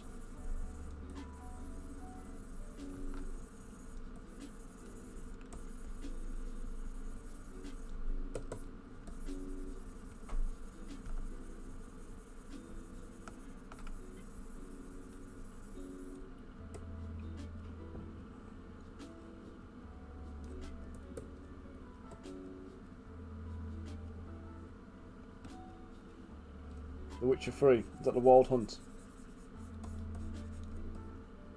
102 heroes. Guys, anybody who doesn't know, Max in the chat here is my partner on the Crystal Collapse game that this model's for.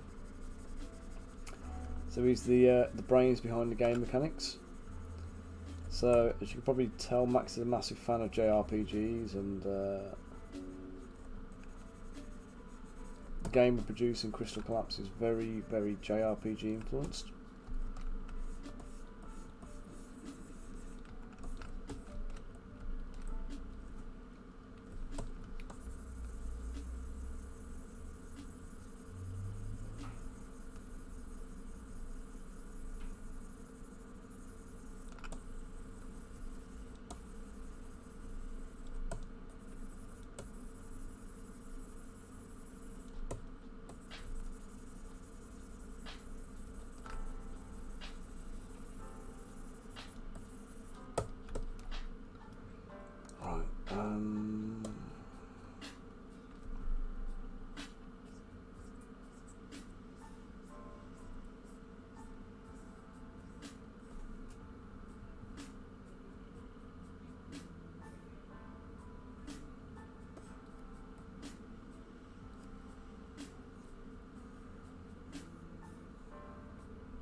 We're in the game. What do you mean, mate?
Max, what suit is Joshua in the game? Can't remember off the top of my head.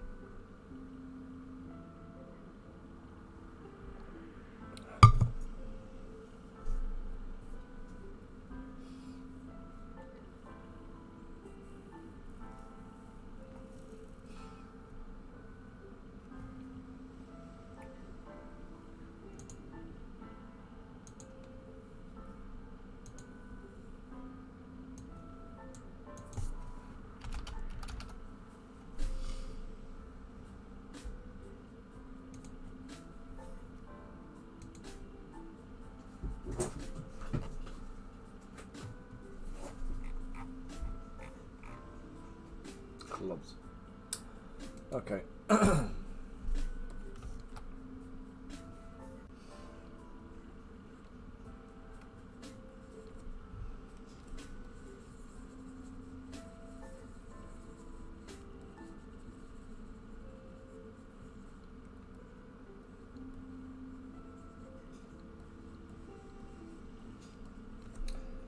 So there's a little detail on the end of his spear at the diamond. I was trying to figure out what it was, and I thought, whatever it is, I'll make it the suit of his card. And I think that's actually what it is anyway.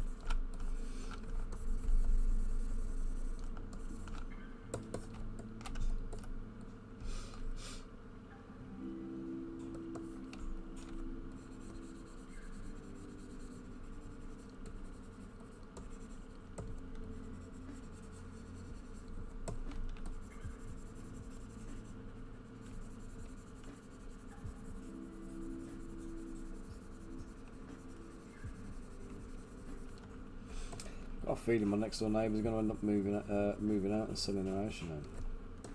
They've been doing an awful lot of renovation work. I can hear the stuff going out the back, like hammers and chisels and things, but it's all like cosmetic stuff. Like they've had the driveway done, they've been getting the garden cleaned up, but not like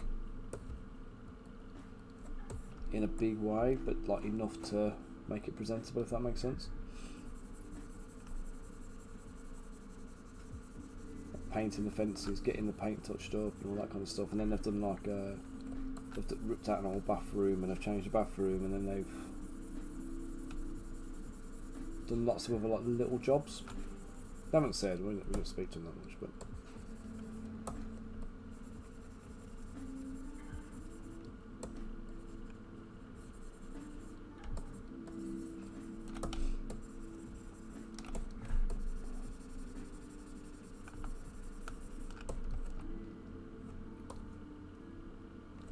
you get uncertainty then about your new neighbours, don't you?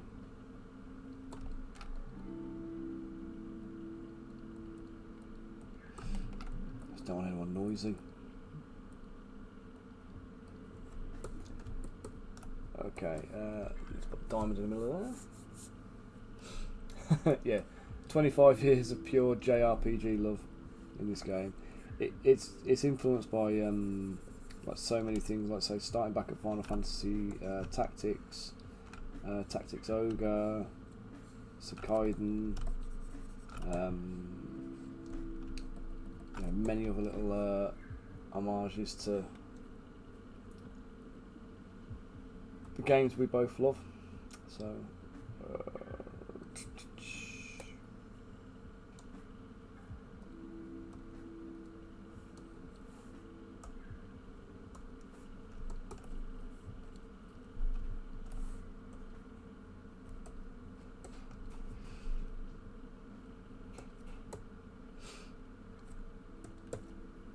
yeah, so we played Crystal Collapse yesterday. So I wasn't one of the things I was doing when I wasn't streaming. So me and Max had a game, and we had a bit of a go. And I was using Joshua, this guy, as one of my characters, and I tried out some of his skills. We've given him the jump skill that you typically find with the Dragoon. It's called Vortex Jump. So if you play the Final Fantasy games, you've seen the Dragoons and how they operate. So he basically does the same kind of thing where you can you activate his skill, remove him from the table, and you place a counter somewhere, anywhere on the table, and then the next time you choose to activate that character, he basically descends from the sky within an area of 3 squares around the marker token. And if he lands adjacent to an enemy character, he gets a free attack before he then carries on the rest of his movement. So it's pretty meaty. Oh, area 2, area 3, a bit much.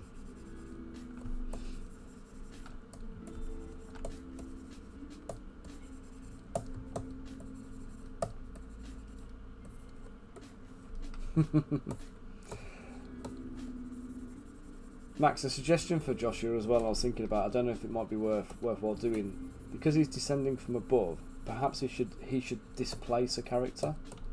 So rather than land adjacent to them and then fight, maybe you should be able to actually land on their head and take their place and like displace them, push them to the side, whilst damaging them.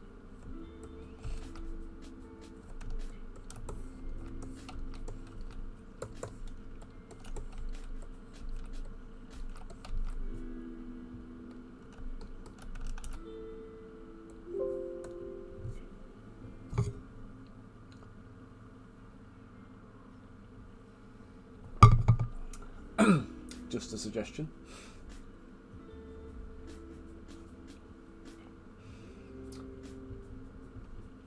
I think that'd be useful. Anyway, I think it'd make him interesting. It'd be quite good for if you're doing like a capture the flag type scenario. We want to kind of hold an objective. You've got a character who's in a place in a strategic position, like holding an objective. It's going to let you come down hard and turf them out, basically.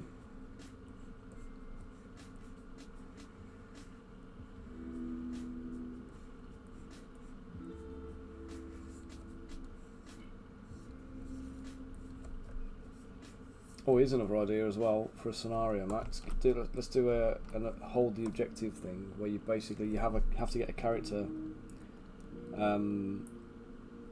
not be in combat and have them in contact with the crystal, and for every turn that they spend in contact with that crystal, they gain a victory point.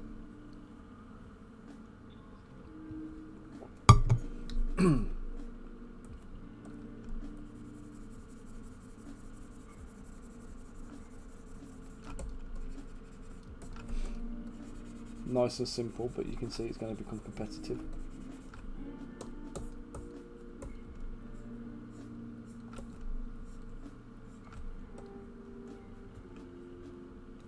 Yeah, hold stone,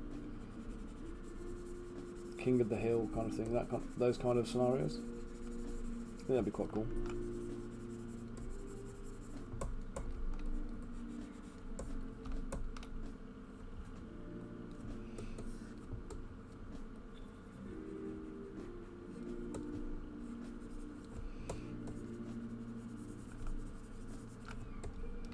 Or maybe they could pick up a crystal token, and as long as they're in possession with the crystal, they gain the victory point every turn. But if they get attacked in melee combat, then they'll drop the weapon. They'll drop the crystal.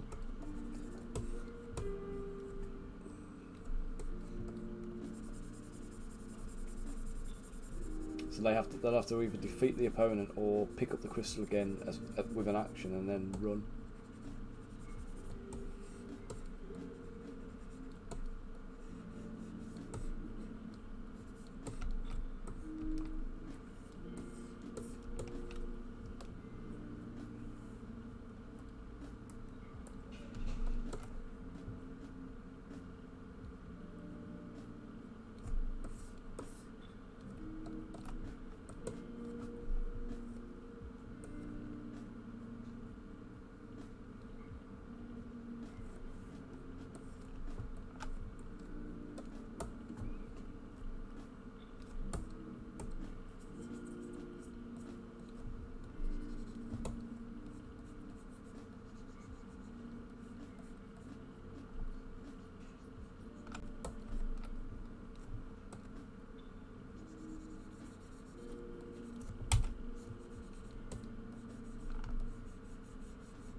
Fucking hell, Bonker.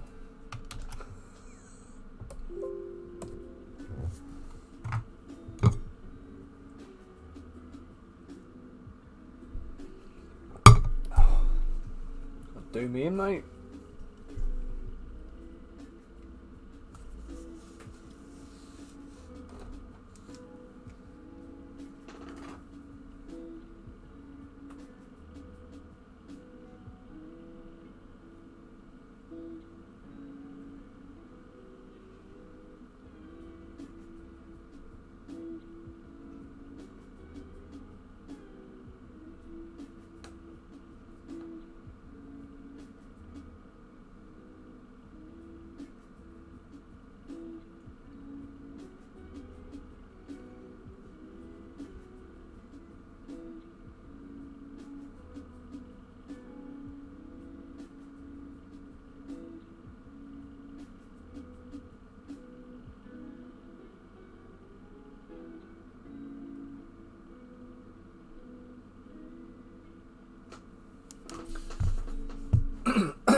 There might be.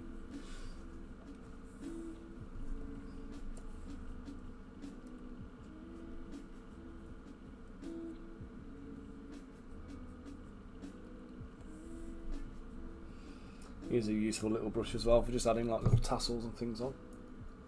They actually do some stuff in here that's like purity seals, which if you're into like the GW stuff, then those are obviously come quite handy. Is it these ones? No. Oh no, I'm thinking something different, sorry, ignore me. I mean, you do have these like little hanging cloth bits, but this is the one I'm after. It's called a Chinese tassel on here, but let's see the poly count, so we're going to go for this piece.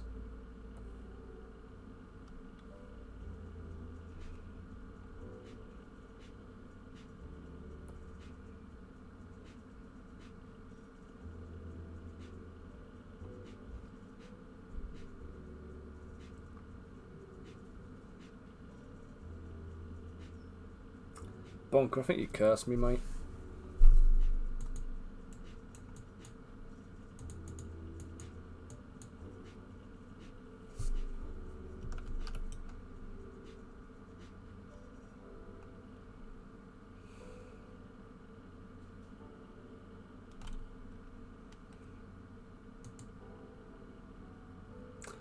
I did, you're correct.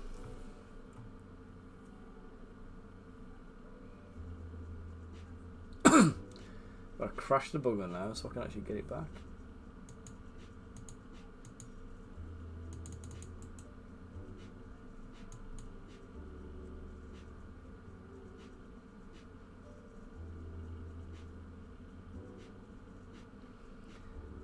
Yeah, it is one of the things I'll say though. This one I think is massively high poly.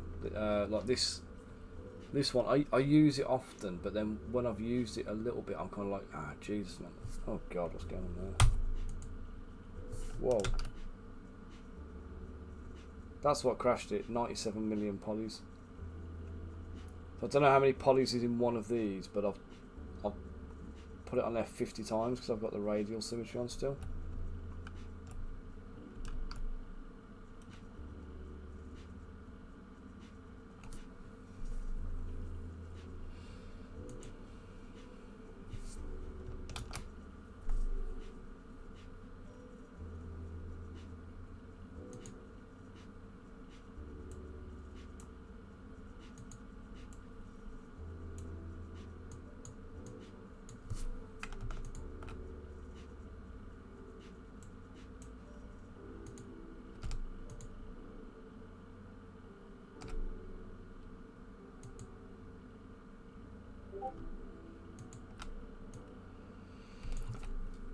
So put one of these on here. Yeah, why did it need to be 1.9 million polys though? Yeah, I mean that's the bit that bugs me about it.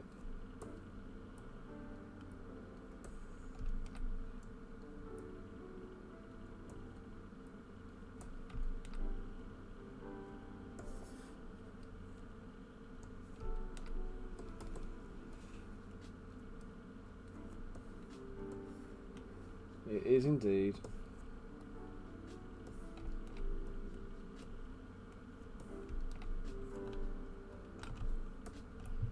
Well, this is one of those things where people just don't need, well, they need rather to, like, let me just dynamesh this together. There you go, 171,000.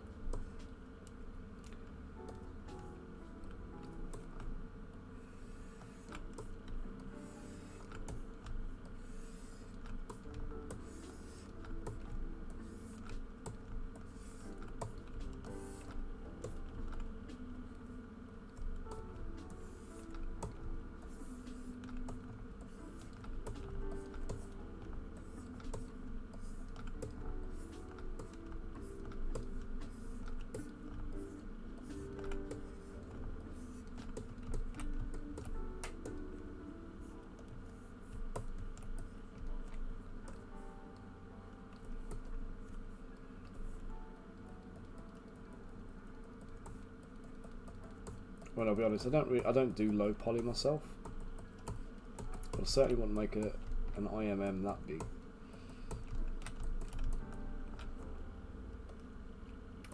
You know, as nice as a tool as it is,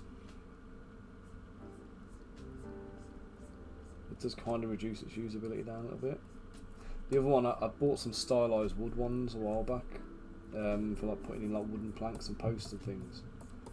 And that was the same. That was like the poly count on them was absolutely ridiculous. So when you start doing like a wooden structure, it becomes completely unfeasible.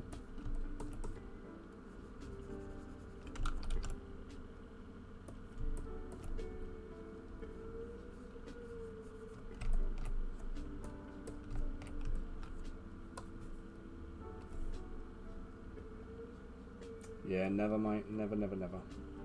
Don't need to. I prefer it to look nice as I go, or try and get it as close to the finished product as I can. And I never work with subdiv layers or anything like that. I just only ever use Dynamesh and Sculptress Pro. I'll block it out. I'll block out my work and I'll do it like that, and I'll gradually increase the polys, but I'll do it my way instead of like the traditional way, if you like.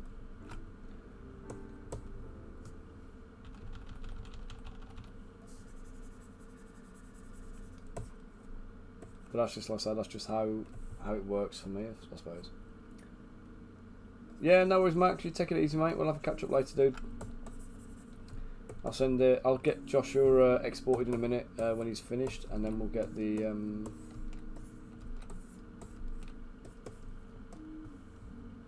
file sent over to you so you can start prepping.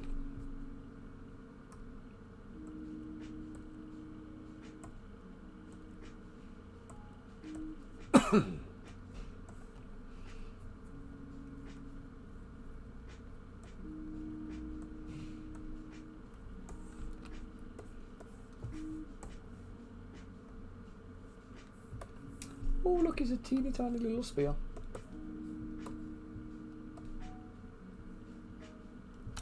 What's up, Aiding? What's the matter? Something up? Or is that enough?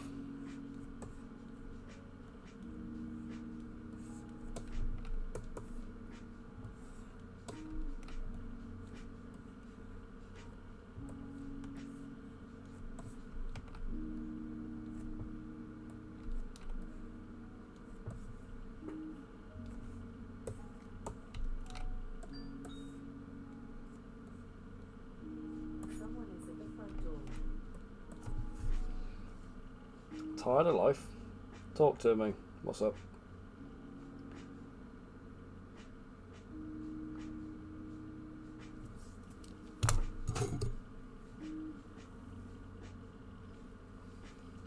Yeah, there we go.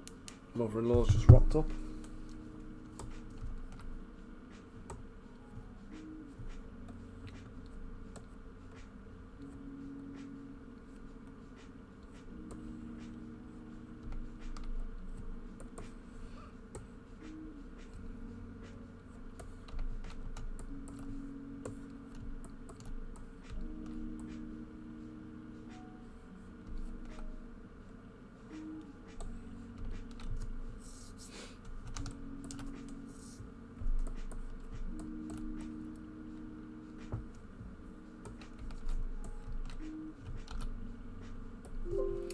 Alright, let's save this mofo.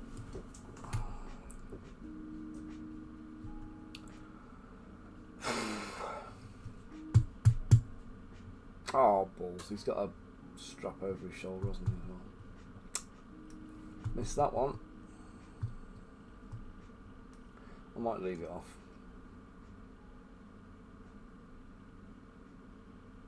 Yeah, I'll leave it off. It doesn't add anything to his design, I don't think. I was going to clutter up his chest armour, so let's leave it out.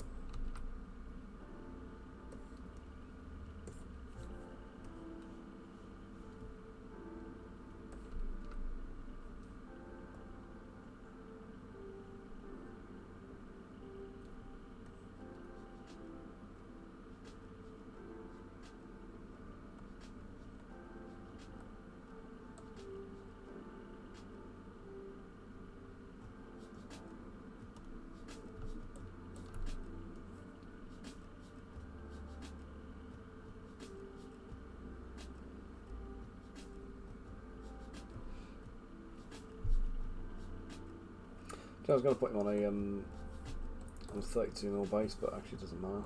30mm base. It makes no difference. Okay.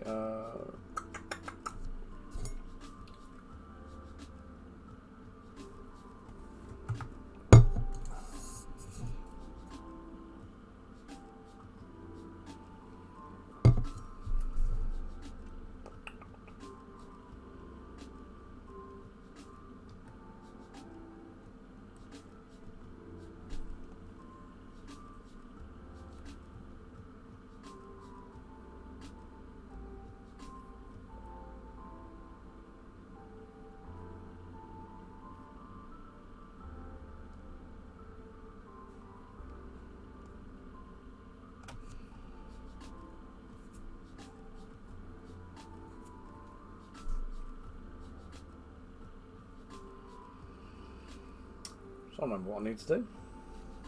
Total mental blank. Merge visible. There we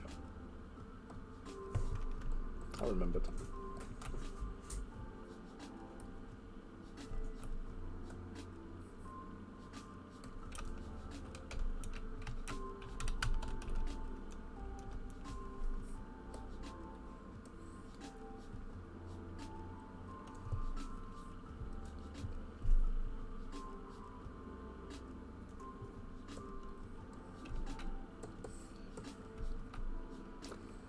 Okay, so this arm is not dissimilar to where it actually is now.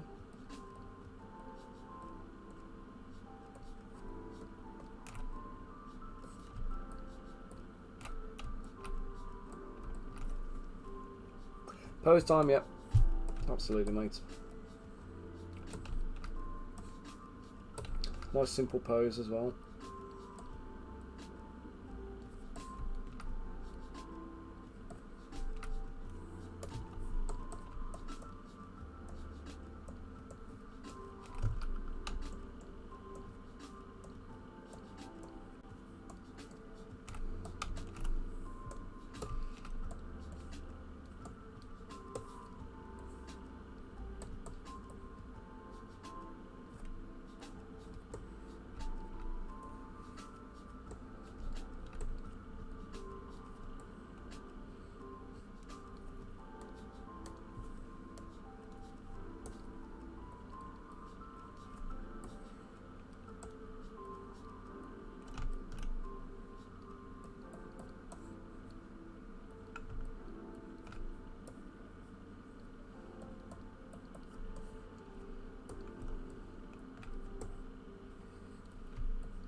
Oh mate, Live and Beer was done ages ago.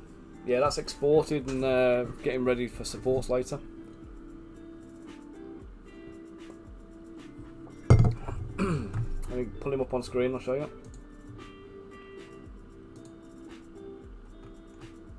No.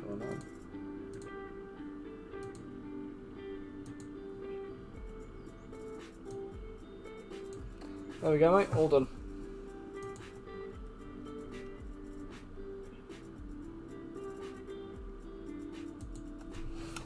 Magical spirit beer. That's what we're going to call it. Something like that, anyway.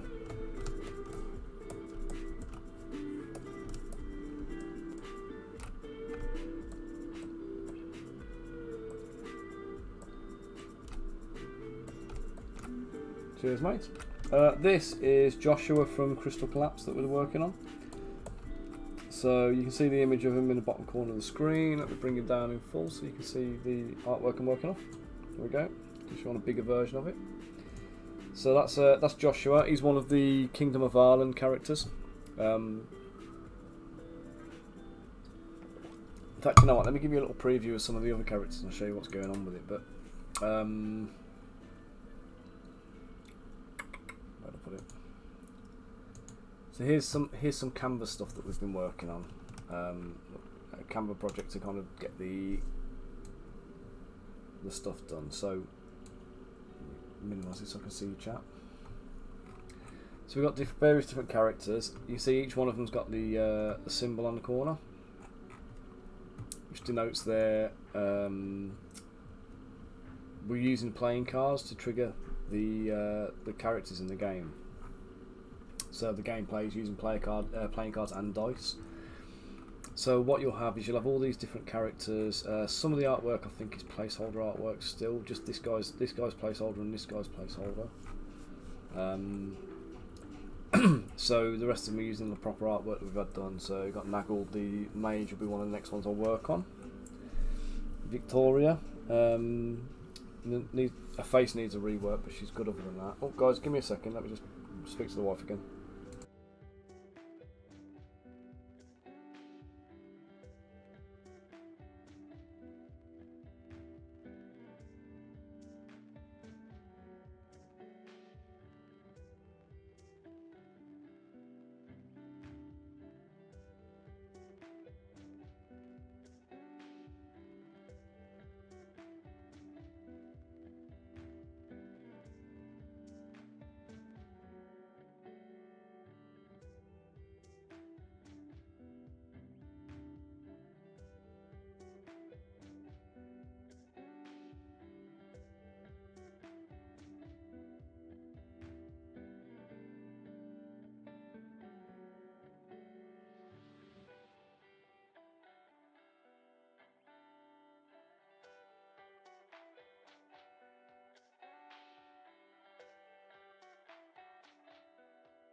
Sorry there, guys. Sorry.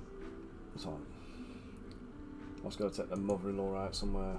I'll show you this again. Yeah, so basically we've got the characters that we're working on. So Corrado we've done. So he's complete. We've got Lisa, who's the next one down. So these two are both diamonds. They both serve the same kind of function. So they're like your tank characters. They've got higher defense values, usually a decent amount of health. So 3 is like average, 4 is good. Movement 4, which is like the arrows here. So movement 4. So this is they're a bit slower because they've got all the armor. The ranger type characters are moving like 5. So Victoria and Joshua, they're your agility characters.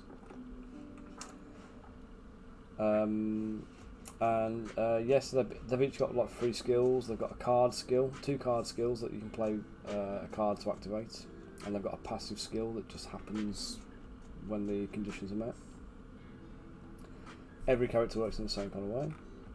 And basically, you just comprise your team by picking 1 character for each suit, and as long as you get 1 for each suit, you've got a nice balanced force. So hearts are your mages. So we've got a black mage, we've got a white mage, and then we've got Hector the king, Ashitaka a samurai, and then Amamil, who is a catfolk assassin, I believe. There you go, nice little bit of artwork, a little bit of promo stuff. The hero packs. So there we go. That's a little insight into Crystal Collapse as it's coming together now.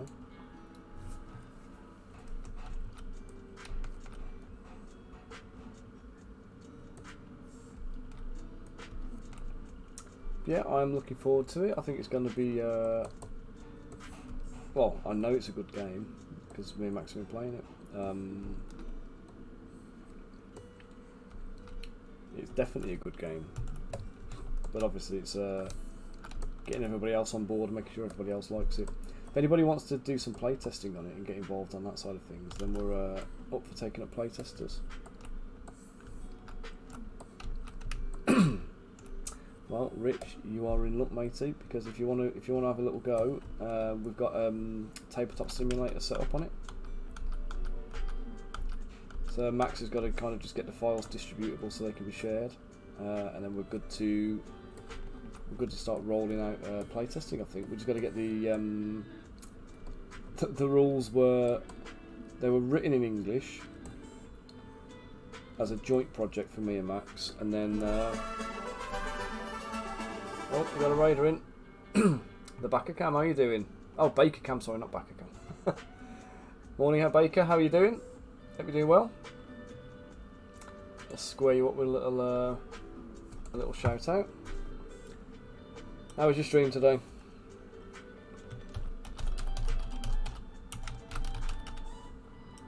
Oh, let me just. Sorry, I'm ballsing this up already. There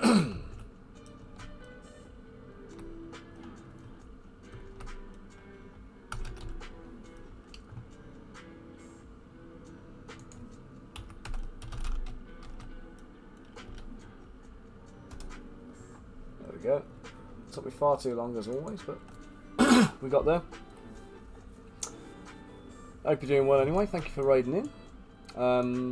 Just give you a little bit of a rundown on who we are and what's going on. So my name's Dan. I'm the sculptor for Lion Tower Miniatures, the Lion's Tower. I do STL files and resin miniatures every month. So we do new releases, and I do my sculpting on Twitch mostly. Oh. I was going to say, I hope you're talking about a roleplay game.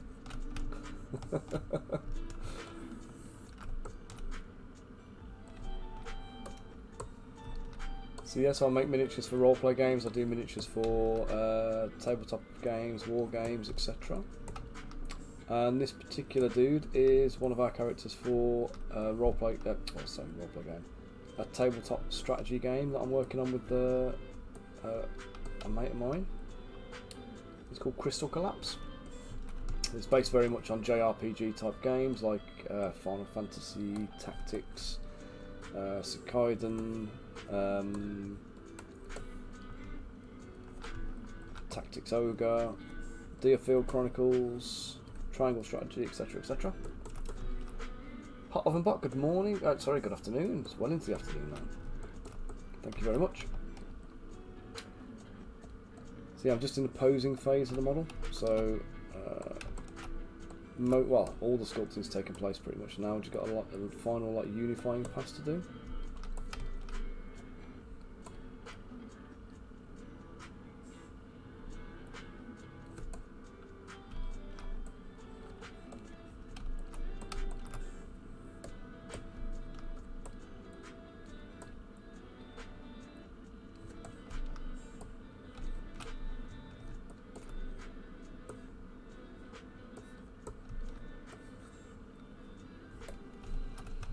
Save it so it doesn't die on me again. I've not been very lucky today with the Zbrush crashes. I think I've got some corruption somewhere in my system or in my file. Thank you for the follow, Eraser TX. Much appreciated. Guys, if you want to see a little bit more of my stuff, if you're into your models, let me just show you my website.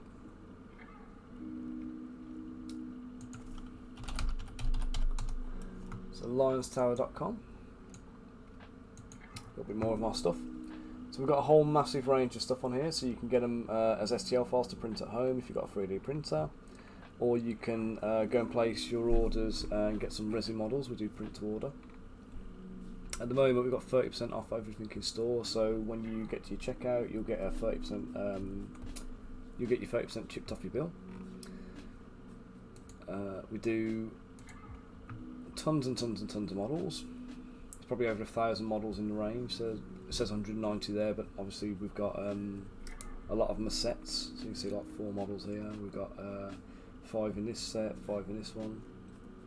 It was no, I used WordPress originally when I built the store, and because I was selling STL files, I actually encountered a massive issue because I couldn't host the STL files natively in WordPress. I had to get an external platform. The external platform wasn't very user friendly in terms of pricing, and I wasn't quite sure. You needed to know how much traffic you were going to have, how much content you were going to be uploading, how many downloads, what megabyte number of downloads were going to be made in any given month and stuff. So it was all variable. So any kind of any viable hosting solutions were kind of sitting there with a big question mark over them. So what I did was I switched over and I used Shopify, and Shopify has the native ability to host the things. I say native; it's a free plugin that you add on, but it lets you add digital files to any product. So what I've done is I've got in my products here. So if I go to the home, let's just go to products and we go to the collections. We've got STLs, we've got resin miniatures. There's 3 STLs in there, and then we've got a couple of breakdowns of different things. But if I go into like the STLs format, it's all the same files, but with like different pricing. And within the different pricing, we've got the within this product. Then, when you go into the product, you'll see all the variants and whatever else is in there. You've got a bit of text you can put in there, and when they download the file, when they purchase the file, they get the files instantly redeemed to themselves. I'm not actually sure if it comes through as if I go to my website and go to the free ones. If you go to the free STLs. In fact, you can do this. Get some of these so you can get cracking with your 3D printer actually, because they're all pre-supported. So go grab Christoph for example. Download him and use him as your test print. If you can print him on your printer, then you know you've set it up right and you calibrated it right. So yeah, they don't charge a lot for it. It's all pretty good. There's a monthly fee. Which is like 25 quid or $25 or something like that. $20 I think. It's not a huge amount. But there's so much stuff in the back end of it, and it makes using like setting up a store really kind of really easy, really intuitive and stuff. So I recommend it. Okay. WordPress is good if you want to do lots of custom content and customizing everything, but there are limitations with WordPress. So, the inventory locations, by the way, that is like for me, my inventory location is my house where I ship from. So the inventory locations only comes into it if you're going to be shipping from multiple places. So you don't. If you're only going to be shipping from 1 or 2, then you don't even need to worry about it. Eraser. I don't only do fantasy. I mostly do fantasy themed. That's like my thing. But I do commissions. No, you can have unlimited listings, AD. You can put whatever you want on there, any number of products. Yeah, Eraser. Sorry. The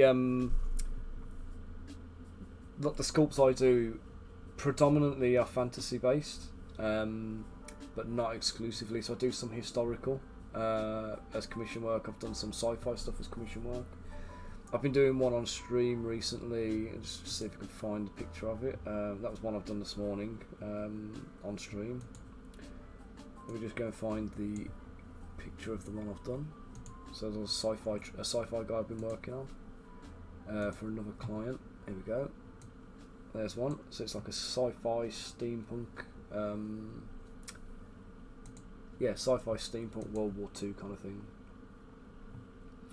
So yeah, so I'll do whatever people want of me really, but in terms of my own stuff, I lean towards fantasy.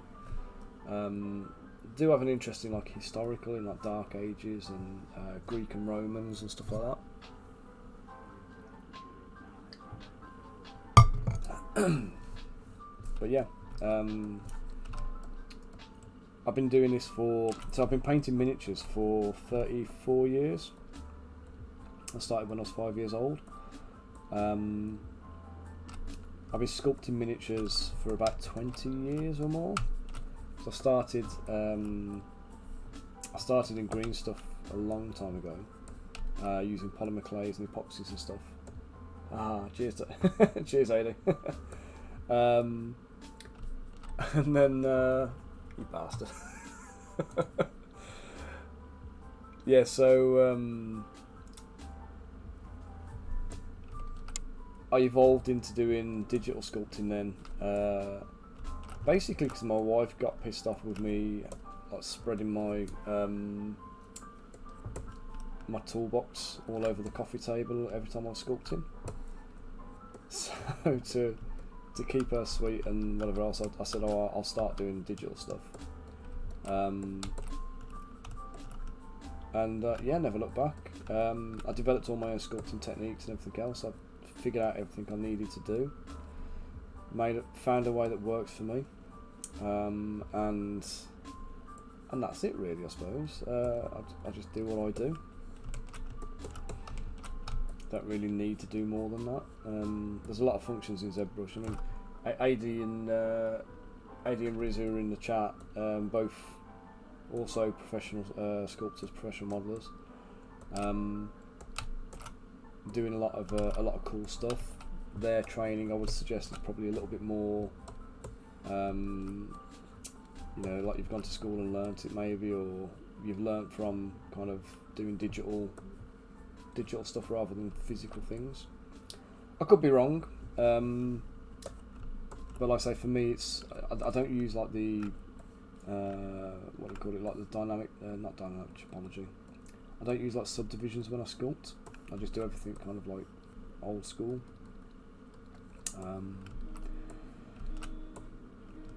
You don't always see that kind of thing going on, but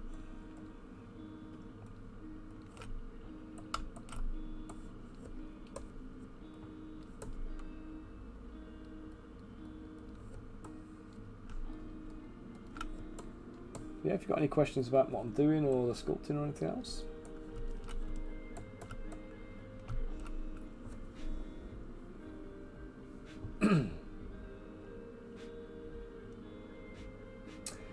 Yeah, we talk about this sometimes as well. There is a huge difference between sculpting miniatures and sculpting game characters.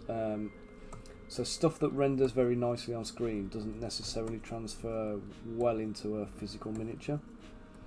And obviously when you're getting into 3D printing and whatever, it's really good to be aware of that, because there's an awful lot of people have come from a CG video game background without any kind of interest in miniatures.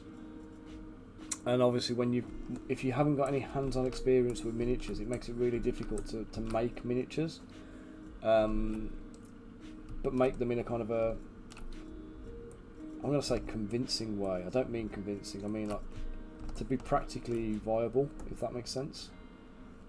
So there's exaggerations you need to take into account for miniatures about, like, you know, the thickness of things that you wouldn't account for in a physical, in a digital render. Things like a belt, for example. If you were sculpting a CG character for a video game, you'd just put a belt on. Baker Cam and Hot Oven Bot, thank you for the follows. So yeah, you would just put a belt on a model, but when we do it as a miniature, you've got to kind of make that belt 3 inches thick. And you know, if you scaled up an actual miniature to human size, it'd look bloody ridiculous, like the proportions to be well out.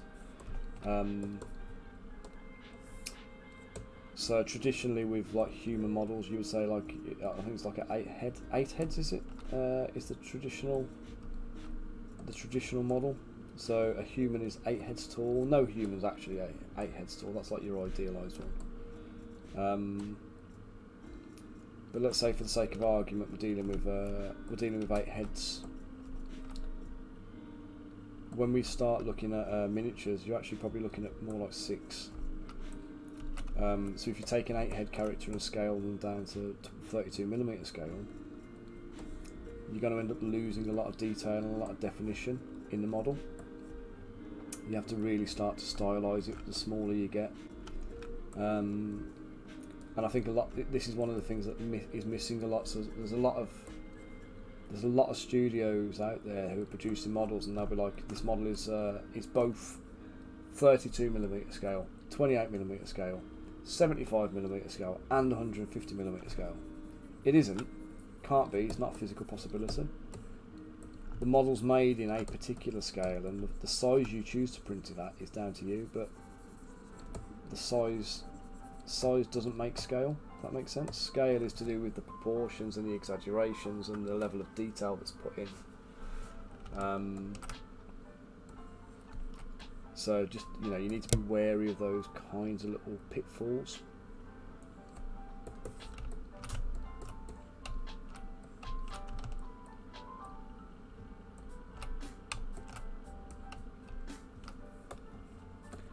But yeah, I'm going to be starting to do some terrain soon as well, so there'll be some terrain pieces coming through. We've got some, this game that we're working on at the moment, the one that I'm sculpting model for now, that'll be coming shortly. If anybody wants to get in on the playtesting on that, you need to give me a shout and let me know. And what I've got a playtesters, what do we call it? I've got a playtesters group set up on our Discord server. In fact, if anybody wants to do the exclamation mark Discord thing for me, because I'm not on the Twitch chat, I can't type in. If you do exclamation mark Discord, that'll pull the Discord server details up. Cheers, Bunker. I wasn't sure if you were there at the moment. I thought you might have been having your lunch. What we're saying, AD, so same with game dev. You require really high rares, and for that you need that for good bakes and generators. Yep. I realised it before I printed it. Right. Interesting thing about being an artist is that some days you wake up and it's hard to believe you actually made it into your actual work.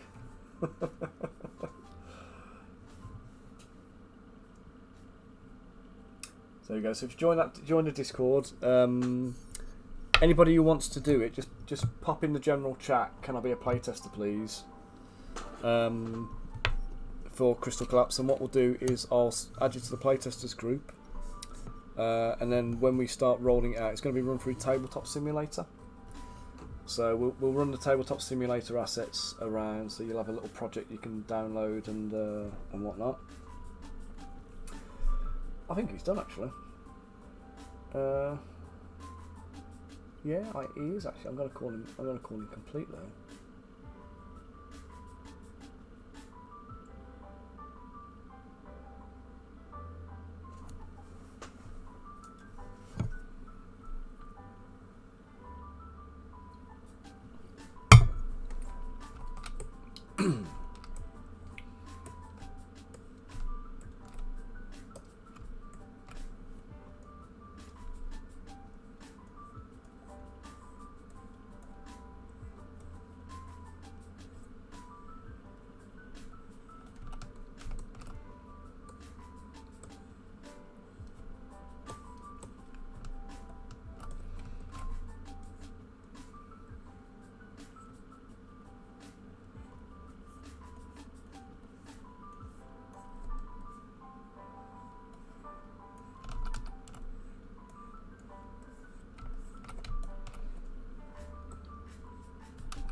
Yes, I say if anybody wants to join that playtesting group and get involved in Crystal Collapse from its early doors,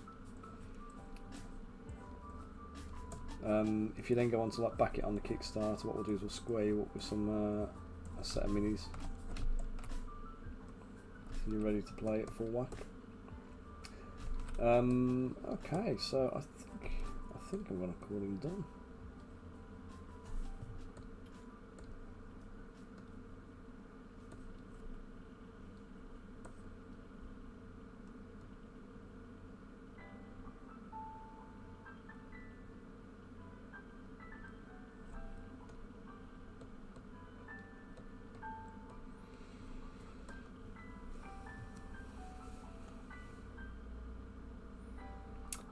Just get a snip of him.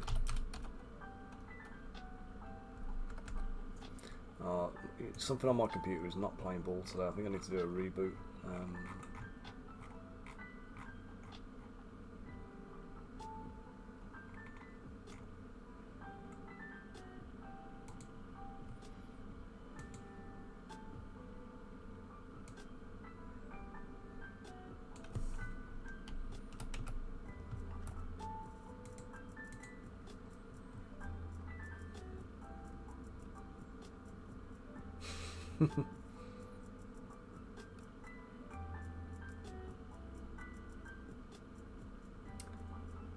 Yeah, do you know, I don't think I think I let my PC go into sleep mode last night rather than actually shutting it down properly. and I think that's where I'm getting some lag from, because I'd normally close it down at the end of the day.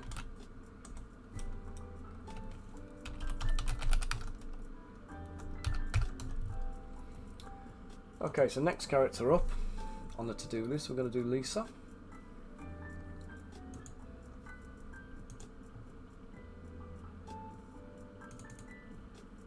So she's our second tank. There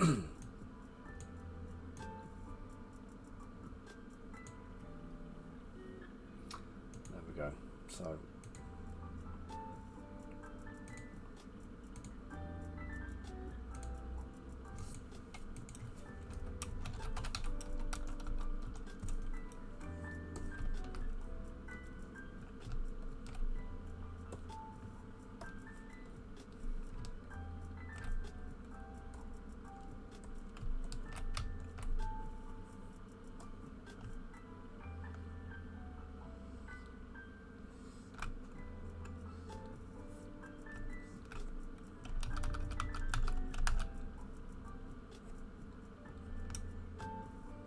okay, no worries, Aidy. I'll catch you later, dude. You have a good one. Thanks for joining again today.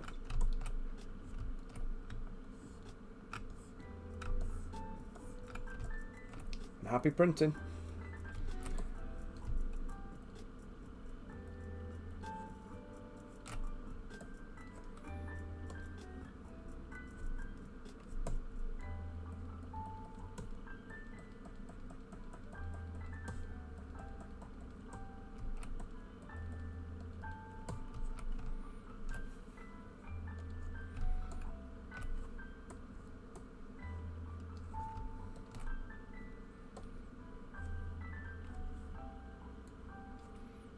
Cheers, Bunker. I'm good today though. Aidy's doing the kids pickup, so it's just I've just got to get cracking on this and get this working.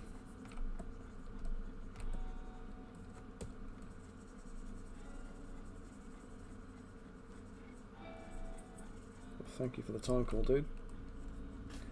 It's always appreciated.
Okay, so let's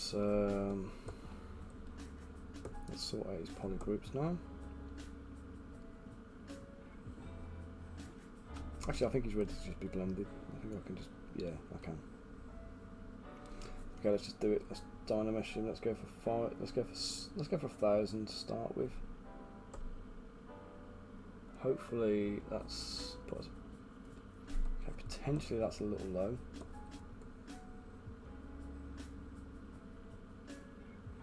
No, I'm alright actually.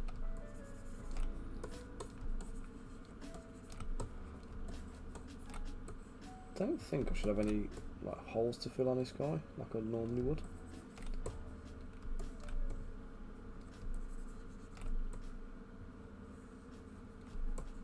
I'm not thrilled about this bit at the back of the knee, but I'm not going to lose sleep over it because it's an area that resin can pass through. Oh, no, that's just because I screwed up. It is. I didn't actually mean to leave perspective on. I put it on there for the render to do the snapshot and then forgot to turn it back off again. Now perspective just really screws it up, doesn't it, when you're trying to sculpt stuff. It's best to leave it off if you can. I always find.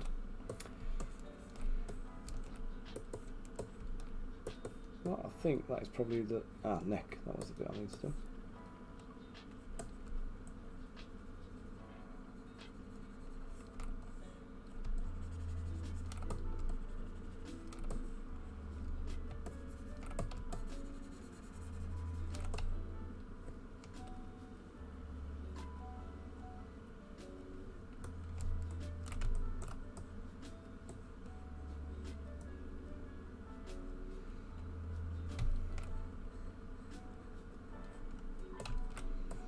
I was going to cut his head off a second. Well, these little spikes here are going to be a pig when it comes to do the sculpt. The print, sorry, not a sculpt. Because any little downwards pointing thing is going to need support on the end. So I'm going to have to put a loads of supports around the bottom of his neck if I'm not careful. So what I can do is, because this area is not really visible, I can afford to infill a little bit. If I can ramp it up from his neck so there's a run up to it. There we go, so it's not quite pointing down.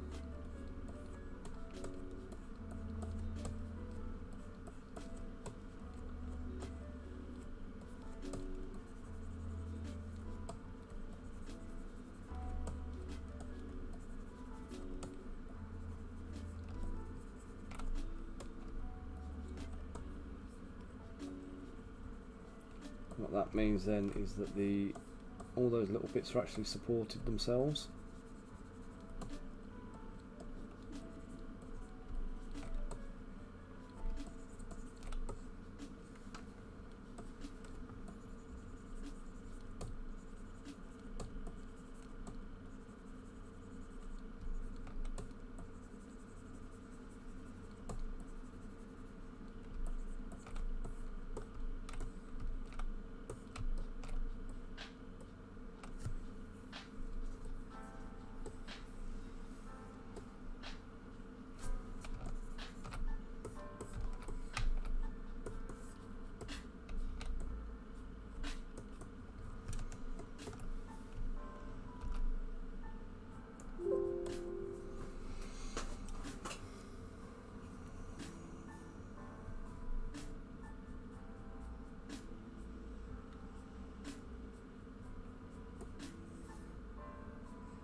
Do one last dynamesh just to make sure it's there's no weird topology in there. And I'm going to pre-process.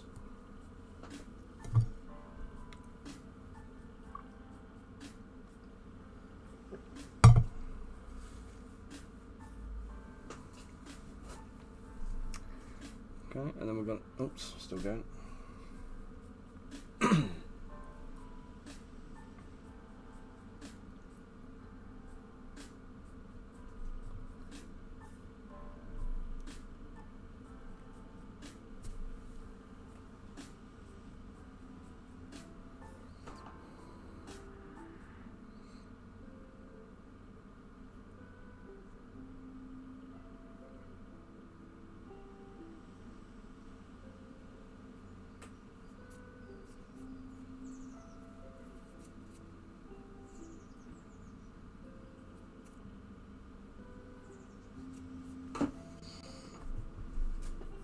No worries, Rich.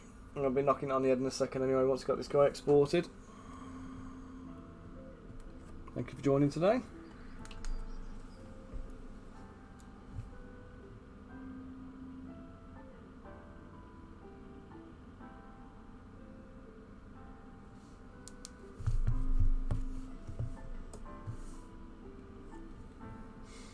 Okay, so we're down to a reasonable poly count now. Let's do an export. So we're going to select the ruler as the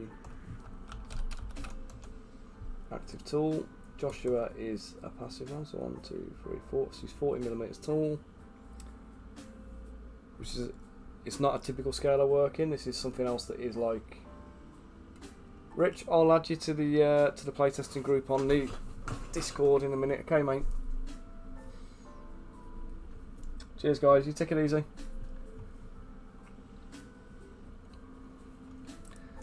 Right, we're gonna go export to STL.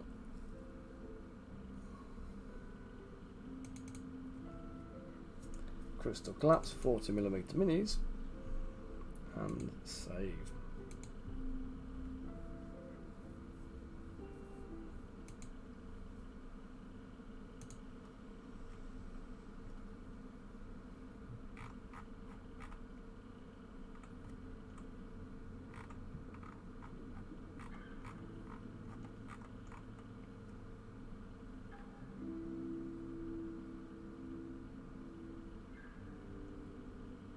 Oh, cheers, Bunker. What's Kev up to at the moment then?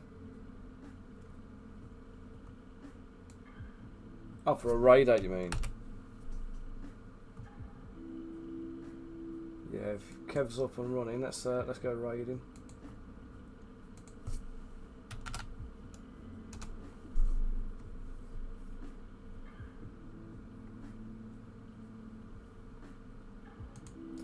Oh my god, I don't think I follow Kev on.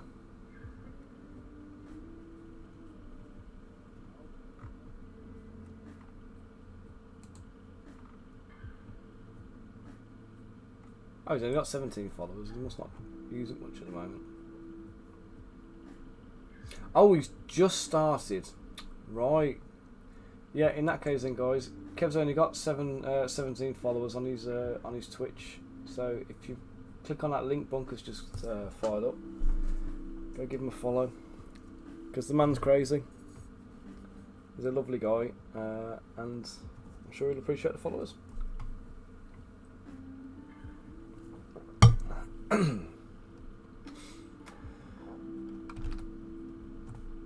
Oh, bless him, and he's got me up there as a watch me while he's offline thing as well.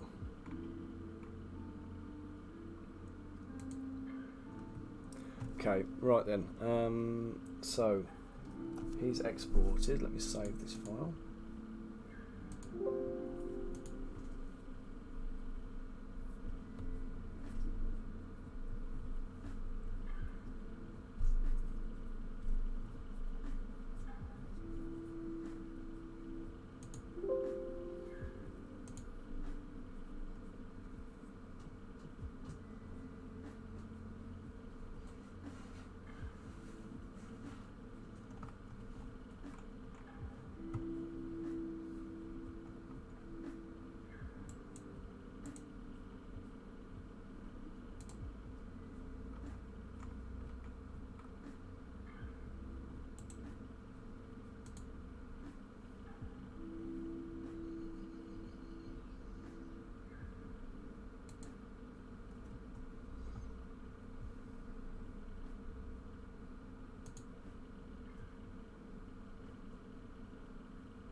Okay.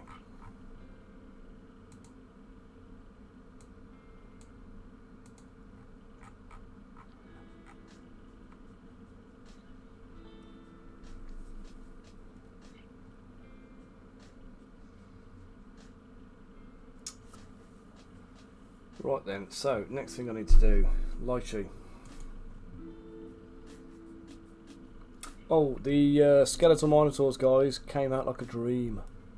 Support's cleaned off beautifully, and they are sitting over there air drying at the moment, so I'll get them all built up and photographed soon. So the files for them will be out in a minute. So I need to do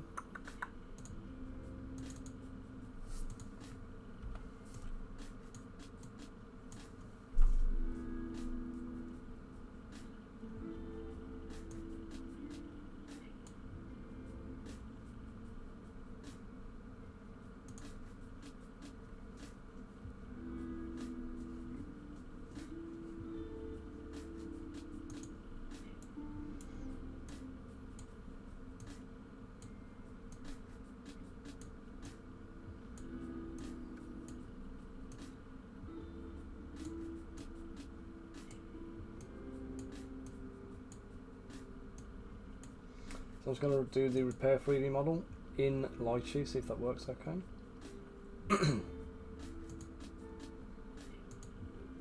Yep, they're all fine. Okay, so now we're going to just rotate them all to about there. I'm going to move them all to about, well, she's a bit high.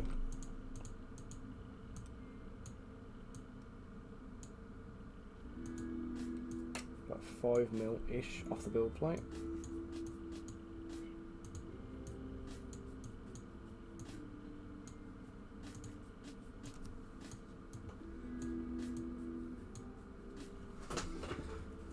Okay, give or take, we're there. Let's select all of them. We're going to go for prepare. I'm going to do search selected for islands. Let's get some supports on.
Okay, right then, so we've now got little red dots anywhere there's an island to be supported. So let's start with Corrado, let's get him working. So the lowest islands are these ones here. So typically for the low islands what we need is a good... The orange bit, the checker plate, mate, that just happens when you've fully supported everything. So once you've done the island detection, as long as there's no islands left, it'll go that yellow and orange kind of colour. So I'm going to go for a little tight cluster of medium supports. Now these supports, again, if you're not familiar with what I'm doing here, I'll explain it. If you are, I'll reiterate it. You need anchors on your models to stop them from pulling off the Oh, you on about this orange bit at the bottom, mate? The raft.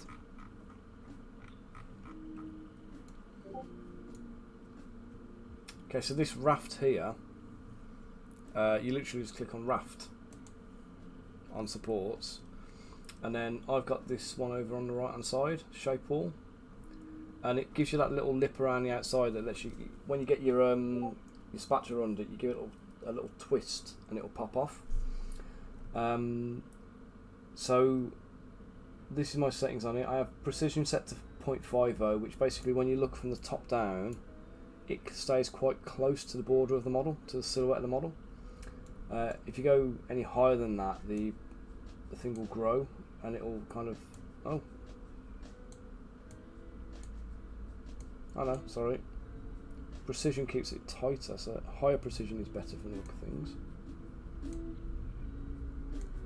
Alright, so I'll keep it low anyway because it'll just help to give it a bit of spacing. Thickness I set to 0.2mm. You don't want it to be too thick. It just needs to serve a purpose to like remove the model from the build plate.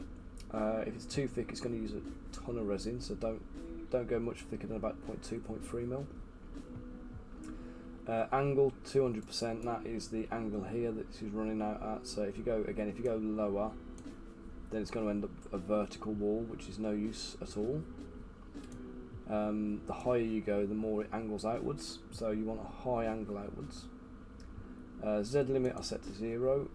Wall is set to 0.2, which is the thickness of the wall. 0.4 for the wall height. And then concavity, I've got a 0.3, and I can't remember what that saying does. Oh, there you go. So it'll straighten out the edges or let it be shaped. There you go. So it'll let it kind of curve. And that's it. You don't need to do anything else on it, just leave it at that, and jobs are good. So now we're going to go to supports again. So you need anchor supports, which are typically people will use a heavy support, which will be a larger tip, but that's going to leave dinks and divots in the model. It's going to cause damage. And what you're really looking for is the surface area contact. And so say if you're large support, like for me, if I go for heavy support, that's my heavy support. It's a thicker kind of a thicker upright with a 0.48 mil tip, which is double the thickness. But I can get 0.48 mil in contact by putting 2 of these supports on there. And putting them close together, they piggyback and they support each other on the way up. But having the little breaks in the tips means that they remove without damage. But having a cluster of them does mean that you still get that same kind of surface area holding the model in place.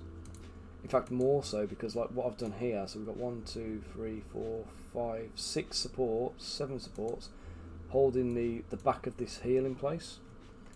So that's 7 times 0.24, which I'm not even going to bother working out the maths because my brain's not even that effective at the moment. But yeah. Do the maths, you'll work out it's a far bigger surface area than like 0.48 for a single heavy support. But the damage to the model when it's removed will be far less. And that's what we're aiming for. So I just want to, because the foot here is quite flat, I need quite a few supports to make sure it stays up. It should self-support, but I don't trust it to. And I'd rather not leave it to chance. So if it's an area that's invisible, it's not invisible, it's unvisible. So it can't be seen when the model is actually like positioned standing upright on the base. So because it's unvisible, I can put a few more supports in there and not have to worry about like colliding or clashing or anything. Treeing them off as well. So hold when you place the support, when you place it, hold Alt and then click on another support. You can tree it off and parent it up, and that means that you've got less vertical uprights cluttering up your base. It's going to make the model easier to support, and when you come to remove them off the thing, even if you have a bit of a difficulty getting the supports off the model, you can just snap that away from the raft. And you'll have an easier time removing it anyway, because once you can get to the underside of the model and flip it upside down, you can just pluck it off and it'll make life nice and easy. Okay, I'm going to go to the back side of the sword here.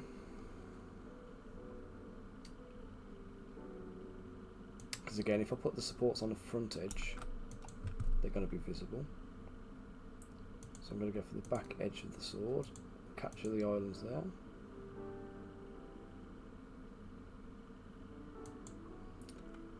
And what you're seeing is basically topology lines. So you know, like if you've got like an ordnance survey map with the topographical lines on the map.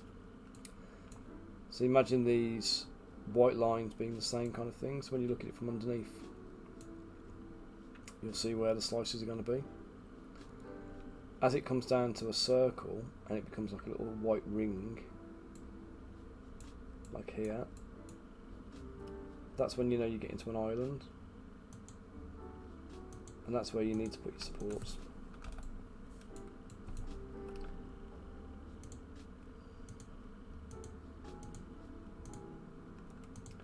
So areas where you can see, like the flat of the foot.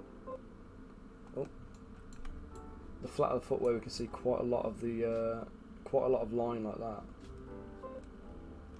What's going on? That's max.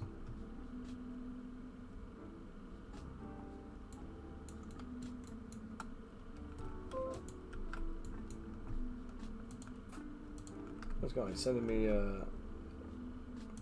sending me messages, but they're not popping up on my screen properly, making a weird noise and then bombing out.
So we're going to tree off again.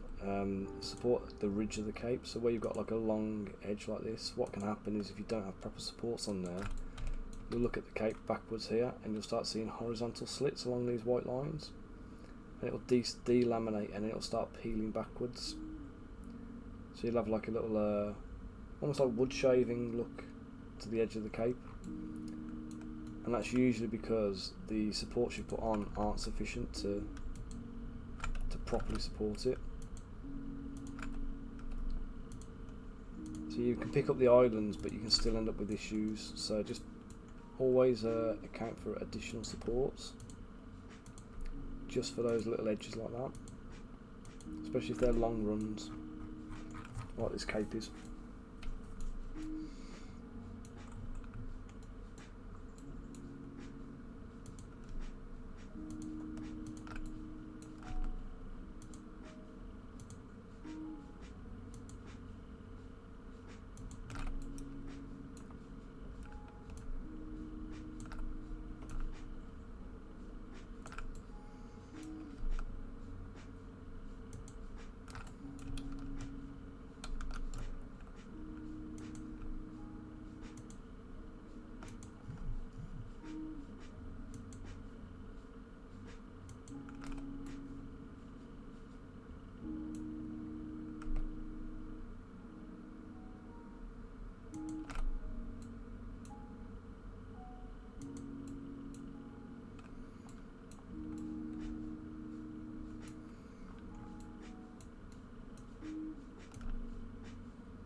Yeah, do it, man.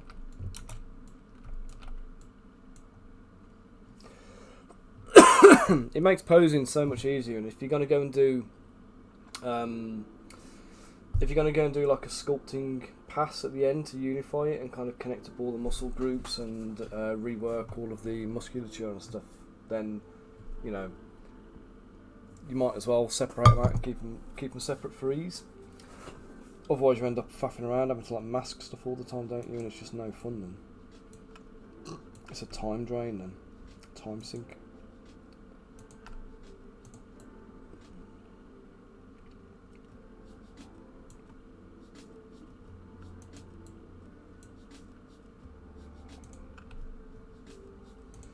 When you start doing like production things where you're turning stuff out fast, like regular, you need to make all the time savings and economies that you can. So it means you may not be working in the cleanest possible way that you'd want to work necessarily, but getting the content finished and out there is important as well. And you've also got to remember that what you can see on screen is like, isn't necessarily everything you can see on the model. So those little tiny blemishes or little tiny kind of irregular shapes or oddities and whatever else you might have, ultimately probably don't matter.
I can't be far off done with him. I can't see any other islands, but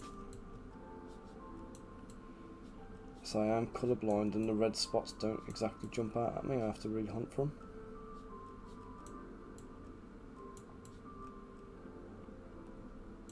Problem is we've got cast shadows on here as well, and for me the red spots kind of have the same appearance as a small shadow.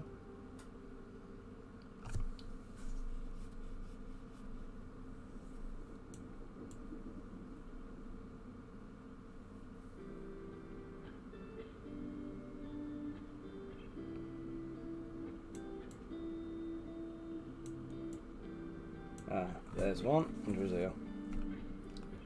Tiny little bugger. God, it's not even the last one.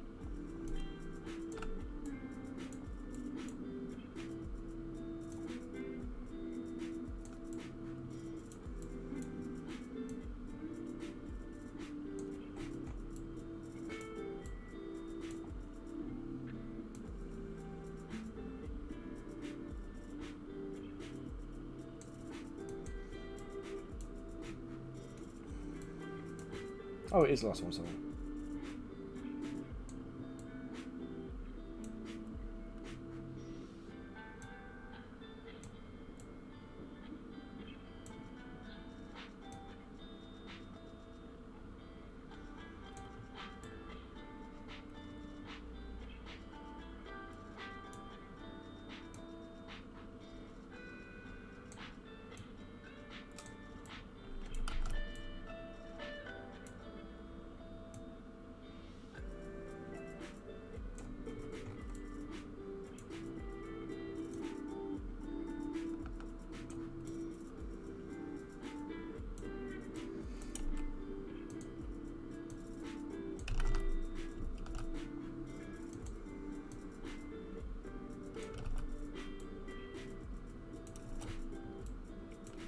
do.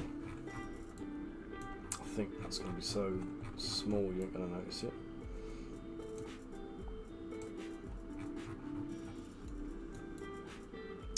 There you go, so that orange and yellow checker grid, that shows us that that model is supported and all the islands are done. Doesn't mean it's going to necessarily succeed, or that the print's going to be a success, but it does mean it's going to, that all the islands are picked up.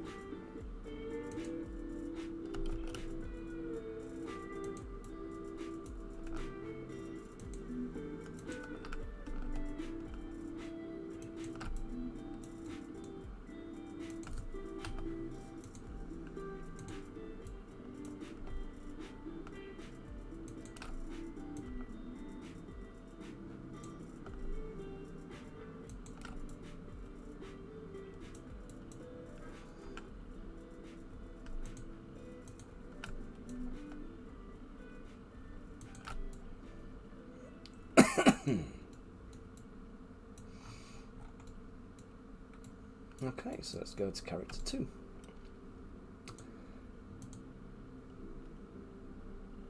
Save scene as like your slicer scene.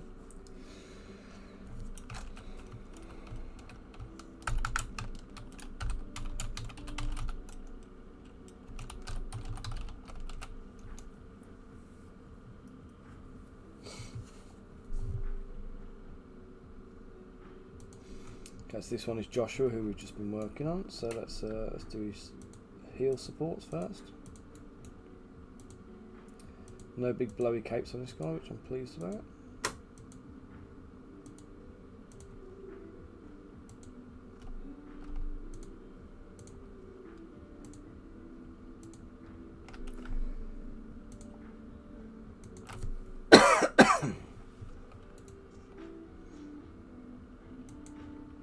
Right, again, I think I mentioned this before, when you're doing a sword, especially one that's going to be 3D printed, leaving that little flat edge across the edge, like the edge of the blade, is a very good way of making sure that you you can support the edge properly. Having it go to an actual point can be quite difficult, and it also means that painting it's a touch easier as well, because you can put your no, I don't tend to blunt the tips. I just it doesn't matter a huge deal in scale. Like that tip there obviously is a bit blunted, and the edge of the blade here I did leave. I left that on purpose to make sure I've got this line to be able to put supports down. Especially if you've got to try and get supports onto the edge of a blade, it makes life really hard. So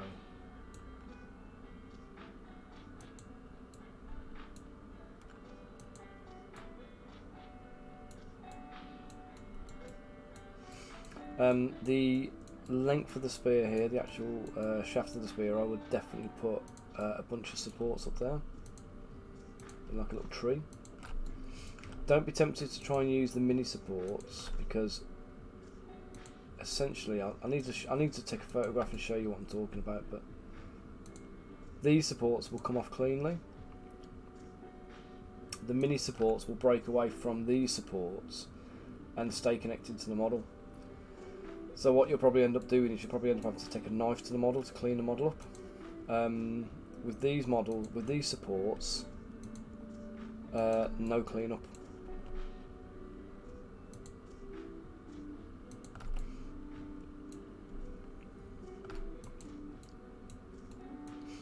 Like with the resin I use and the supports I do, there's literally no additional cleanup to be done.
Don't like, balls.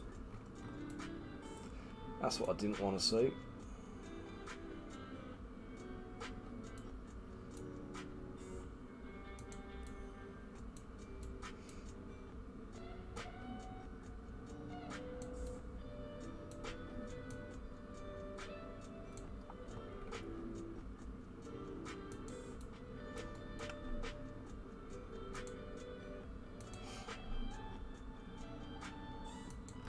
Now with these, if they're not structural, like the hair isn't, as in there's no like massive weight being held up by it,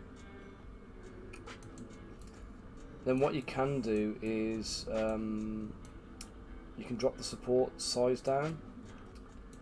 So we don't need a structural support, we need an enabling support.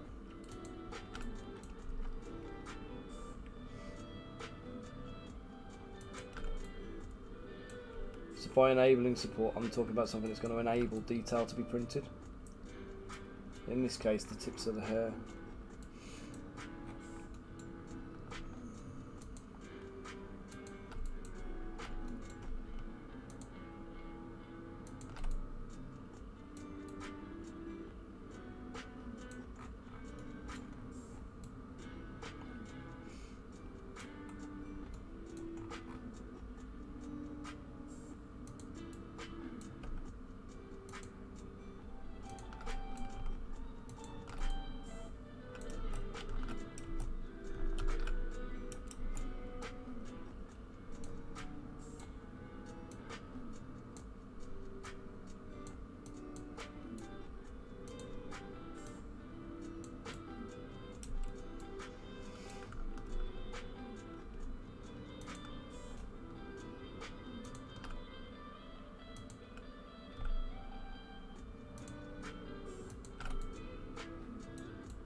Oh, there's me thinking it was going to be a really hidden one, but actually it's quite obvious.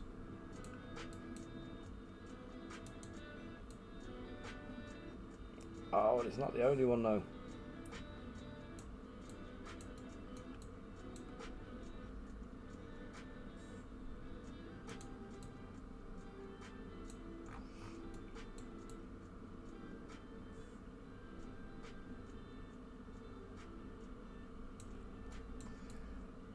Back to like hunting.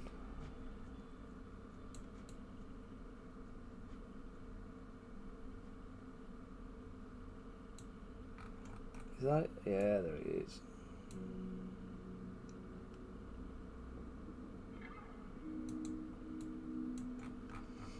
Nice.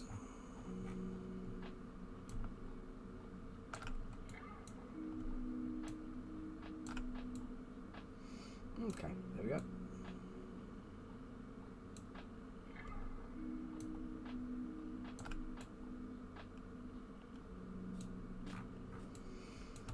That's two of them down. Cheers, Bunker. Nah, mate, I'm not doing school run today. Hayley's picking the kids up. So she took them. She had to go and take her mum for a. Mum's had some like scans done at the hospital or whatever. She had her results back and everything's clear, but she's got to go and get some prescription or something like that from the hospital. So Hayley's had to go out and do the just run her over there, and he says while she's out she'll be back in time to pick the kids up, so she's going to go and get them.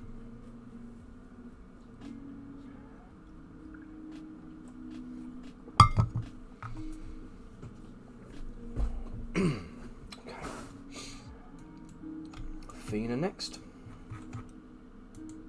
I think she's my favourite out of them all so far, you know. Oh, I don't know actually, I don't think I can pick one. I'm really looking forward to painting all of them. in gameplay, Fina has turned out to be absolutely like a major player as well. So she's got a skill that allows you to, whenever you activate her, you get to draw a new card. Or after activating her, you get to draw a new card. And one of the things that you'll struggle with in the game is kind of your resource management. So you need to use cards for various different things to boost your attack scores, boost your defense scores, but also to actually enact and enable skills. And you have a limited number of them. And when you run out of cards, you have to draw a full new hand. But when you do that, your opponent automatically gains 1 victory point. So obviously you don't want to run out of cards if you can help it. So she's got some nifty skills like healing magic and a kind of a gust skill where she can like blow back a character and displace them, and that can lead to damage and stuff as well.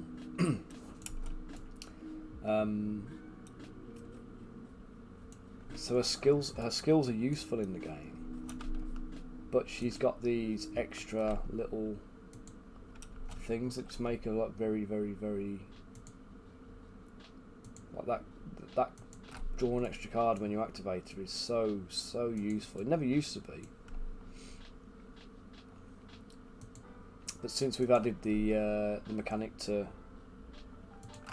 you know, forfeit a victory point to draw a new to restock your hand as a mandatory thing if you run out of cards, it does make your card management that little bit more important.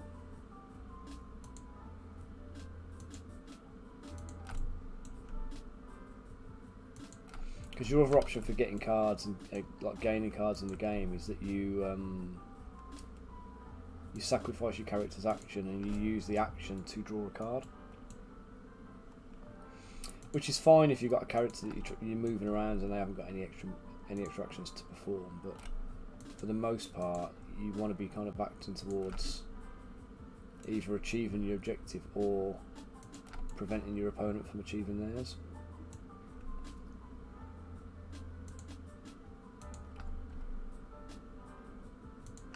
I really am looking forward to showing you all the game actually, and like actually kind of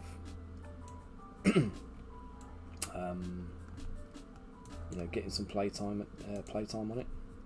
Because I think we've done, you know, if I do say so myself, I think we've done a really good job on it. Getting the models looking nice now is the finish of the aesthetic side of things. And then we need to be talking about terrain and modelling, but we want to kind of encourage people to be like hobbying with it. So we want you to not just use the battle mats and stuff that we're going to provide you for. We want you to kind of be, you know, making your own scenery to help kind of like, you know, enrich the game.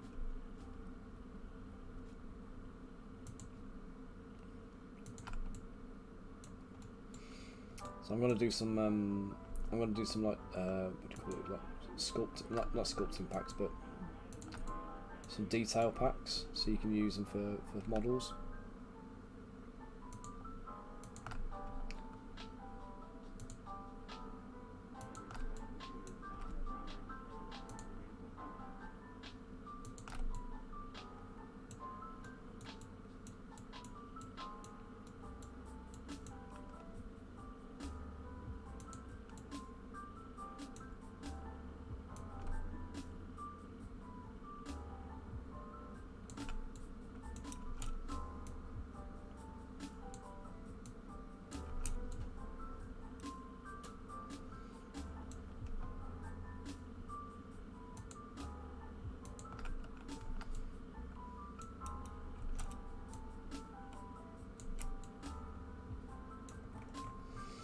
Oh, that was an oversight on my part, wasn't it? Just making that tiny little bit there.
Guys, give me a second. I'm just going to mute the mic a sec.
And the back guys, obviously just been carrying on just doing the supports while we've been chatting. I'm trying to find that one, oh there it is, one rogue island still.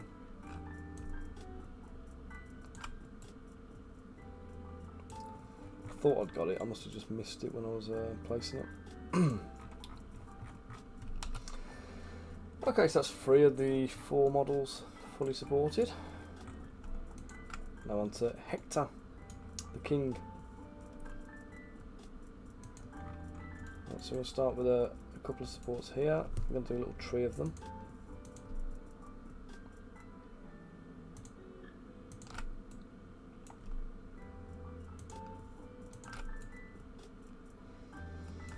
And I want that edge lined out.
I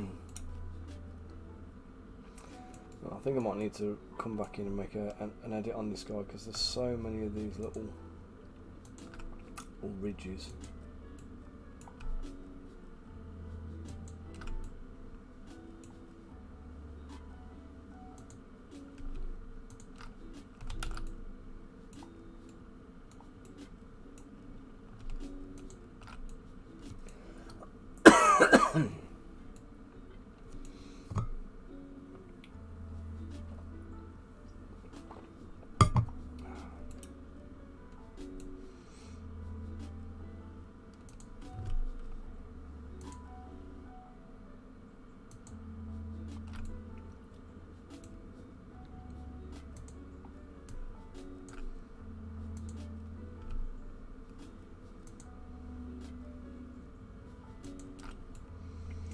So this little cluster here, as long as they don't connect to the cake, they'll break off nice and easy.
So we've got all the supports for the arm are all together in one little tree. One little piddly support there underneath the crystal tip, which is really annoying.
Like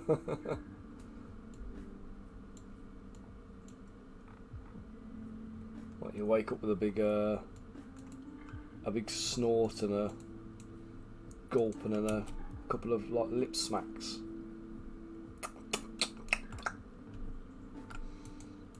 A line in your teeth.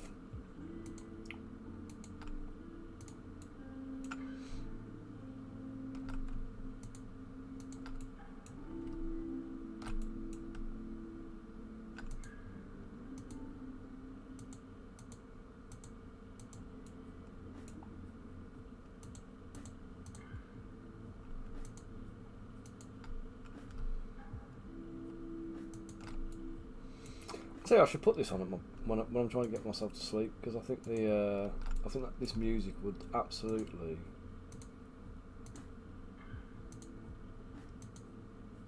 do the job.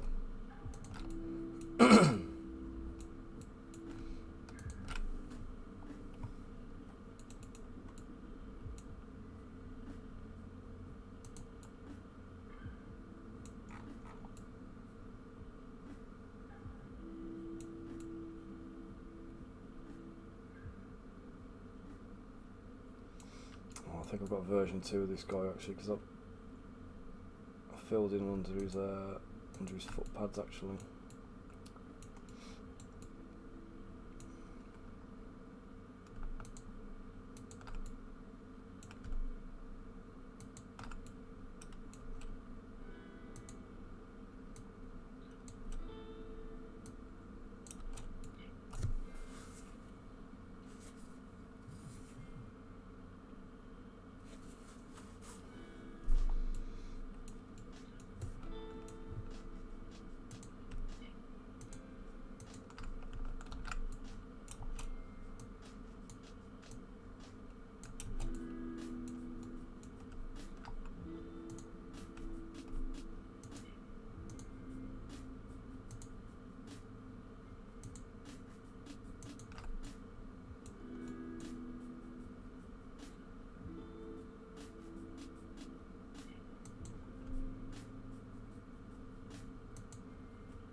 Right, so we've got 7 islands left somewhere.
these are fairly inconsequential because nobody's going to be able to see them or get able to paint them, so therefore I should fill that gap really.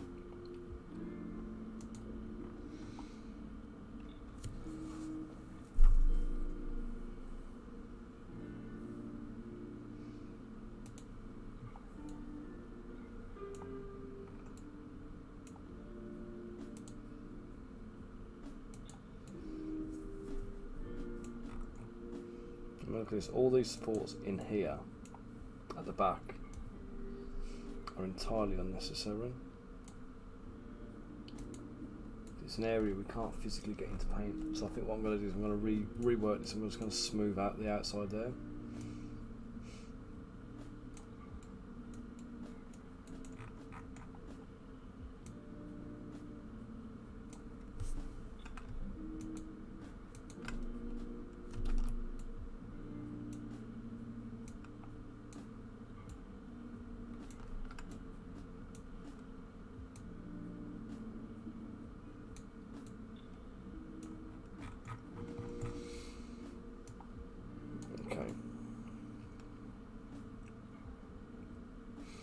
Yeah, so everything behind that sword, behind that arm, all of those supports, they don't even need to be there like that. I can fill all of that spacing because you can't even see it from any angle. So back here I need to do some serious filling. Behind his hand needs some filling in. And we can remove about a dozen supports out of it then, I think. But for now, let's give it a roll. I'm going to put a few supports here on this big orange area, because anywhere where you get a big orange space like this is an overhang that's like unsupported. Doesn't mean it's necessarily going to fail, but it's also means it's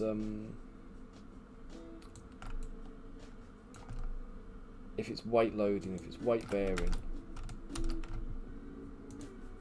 then there is a good chance it's going to sag or split or delaminate somewhere along the line.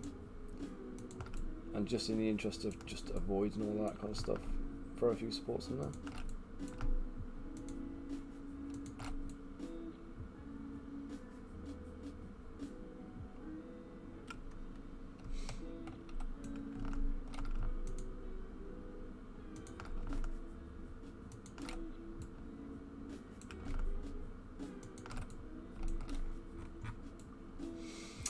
Okay, so there we go. That is the Crystal Collapse guys ready for printing. So I'll send them over to Max. Max can get them run off ready. I'm going to print them off myself as a test print and get them,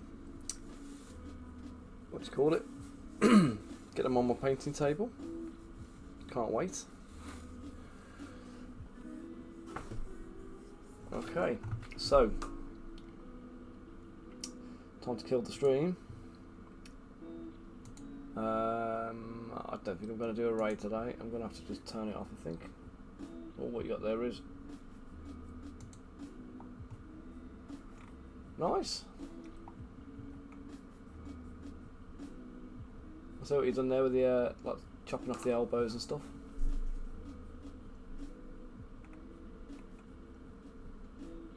What's this one for? Is this just one of your minis you're going to be running?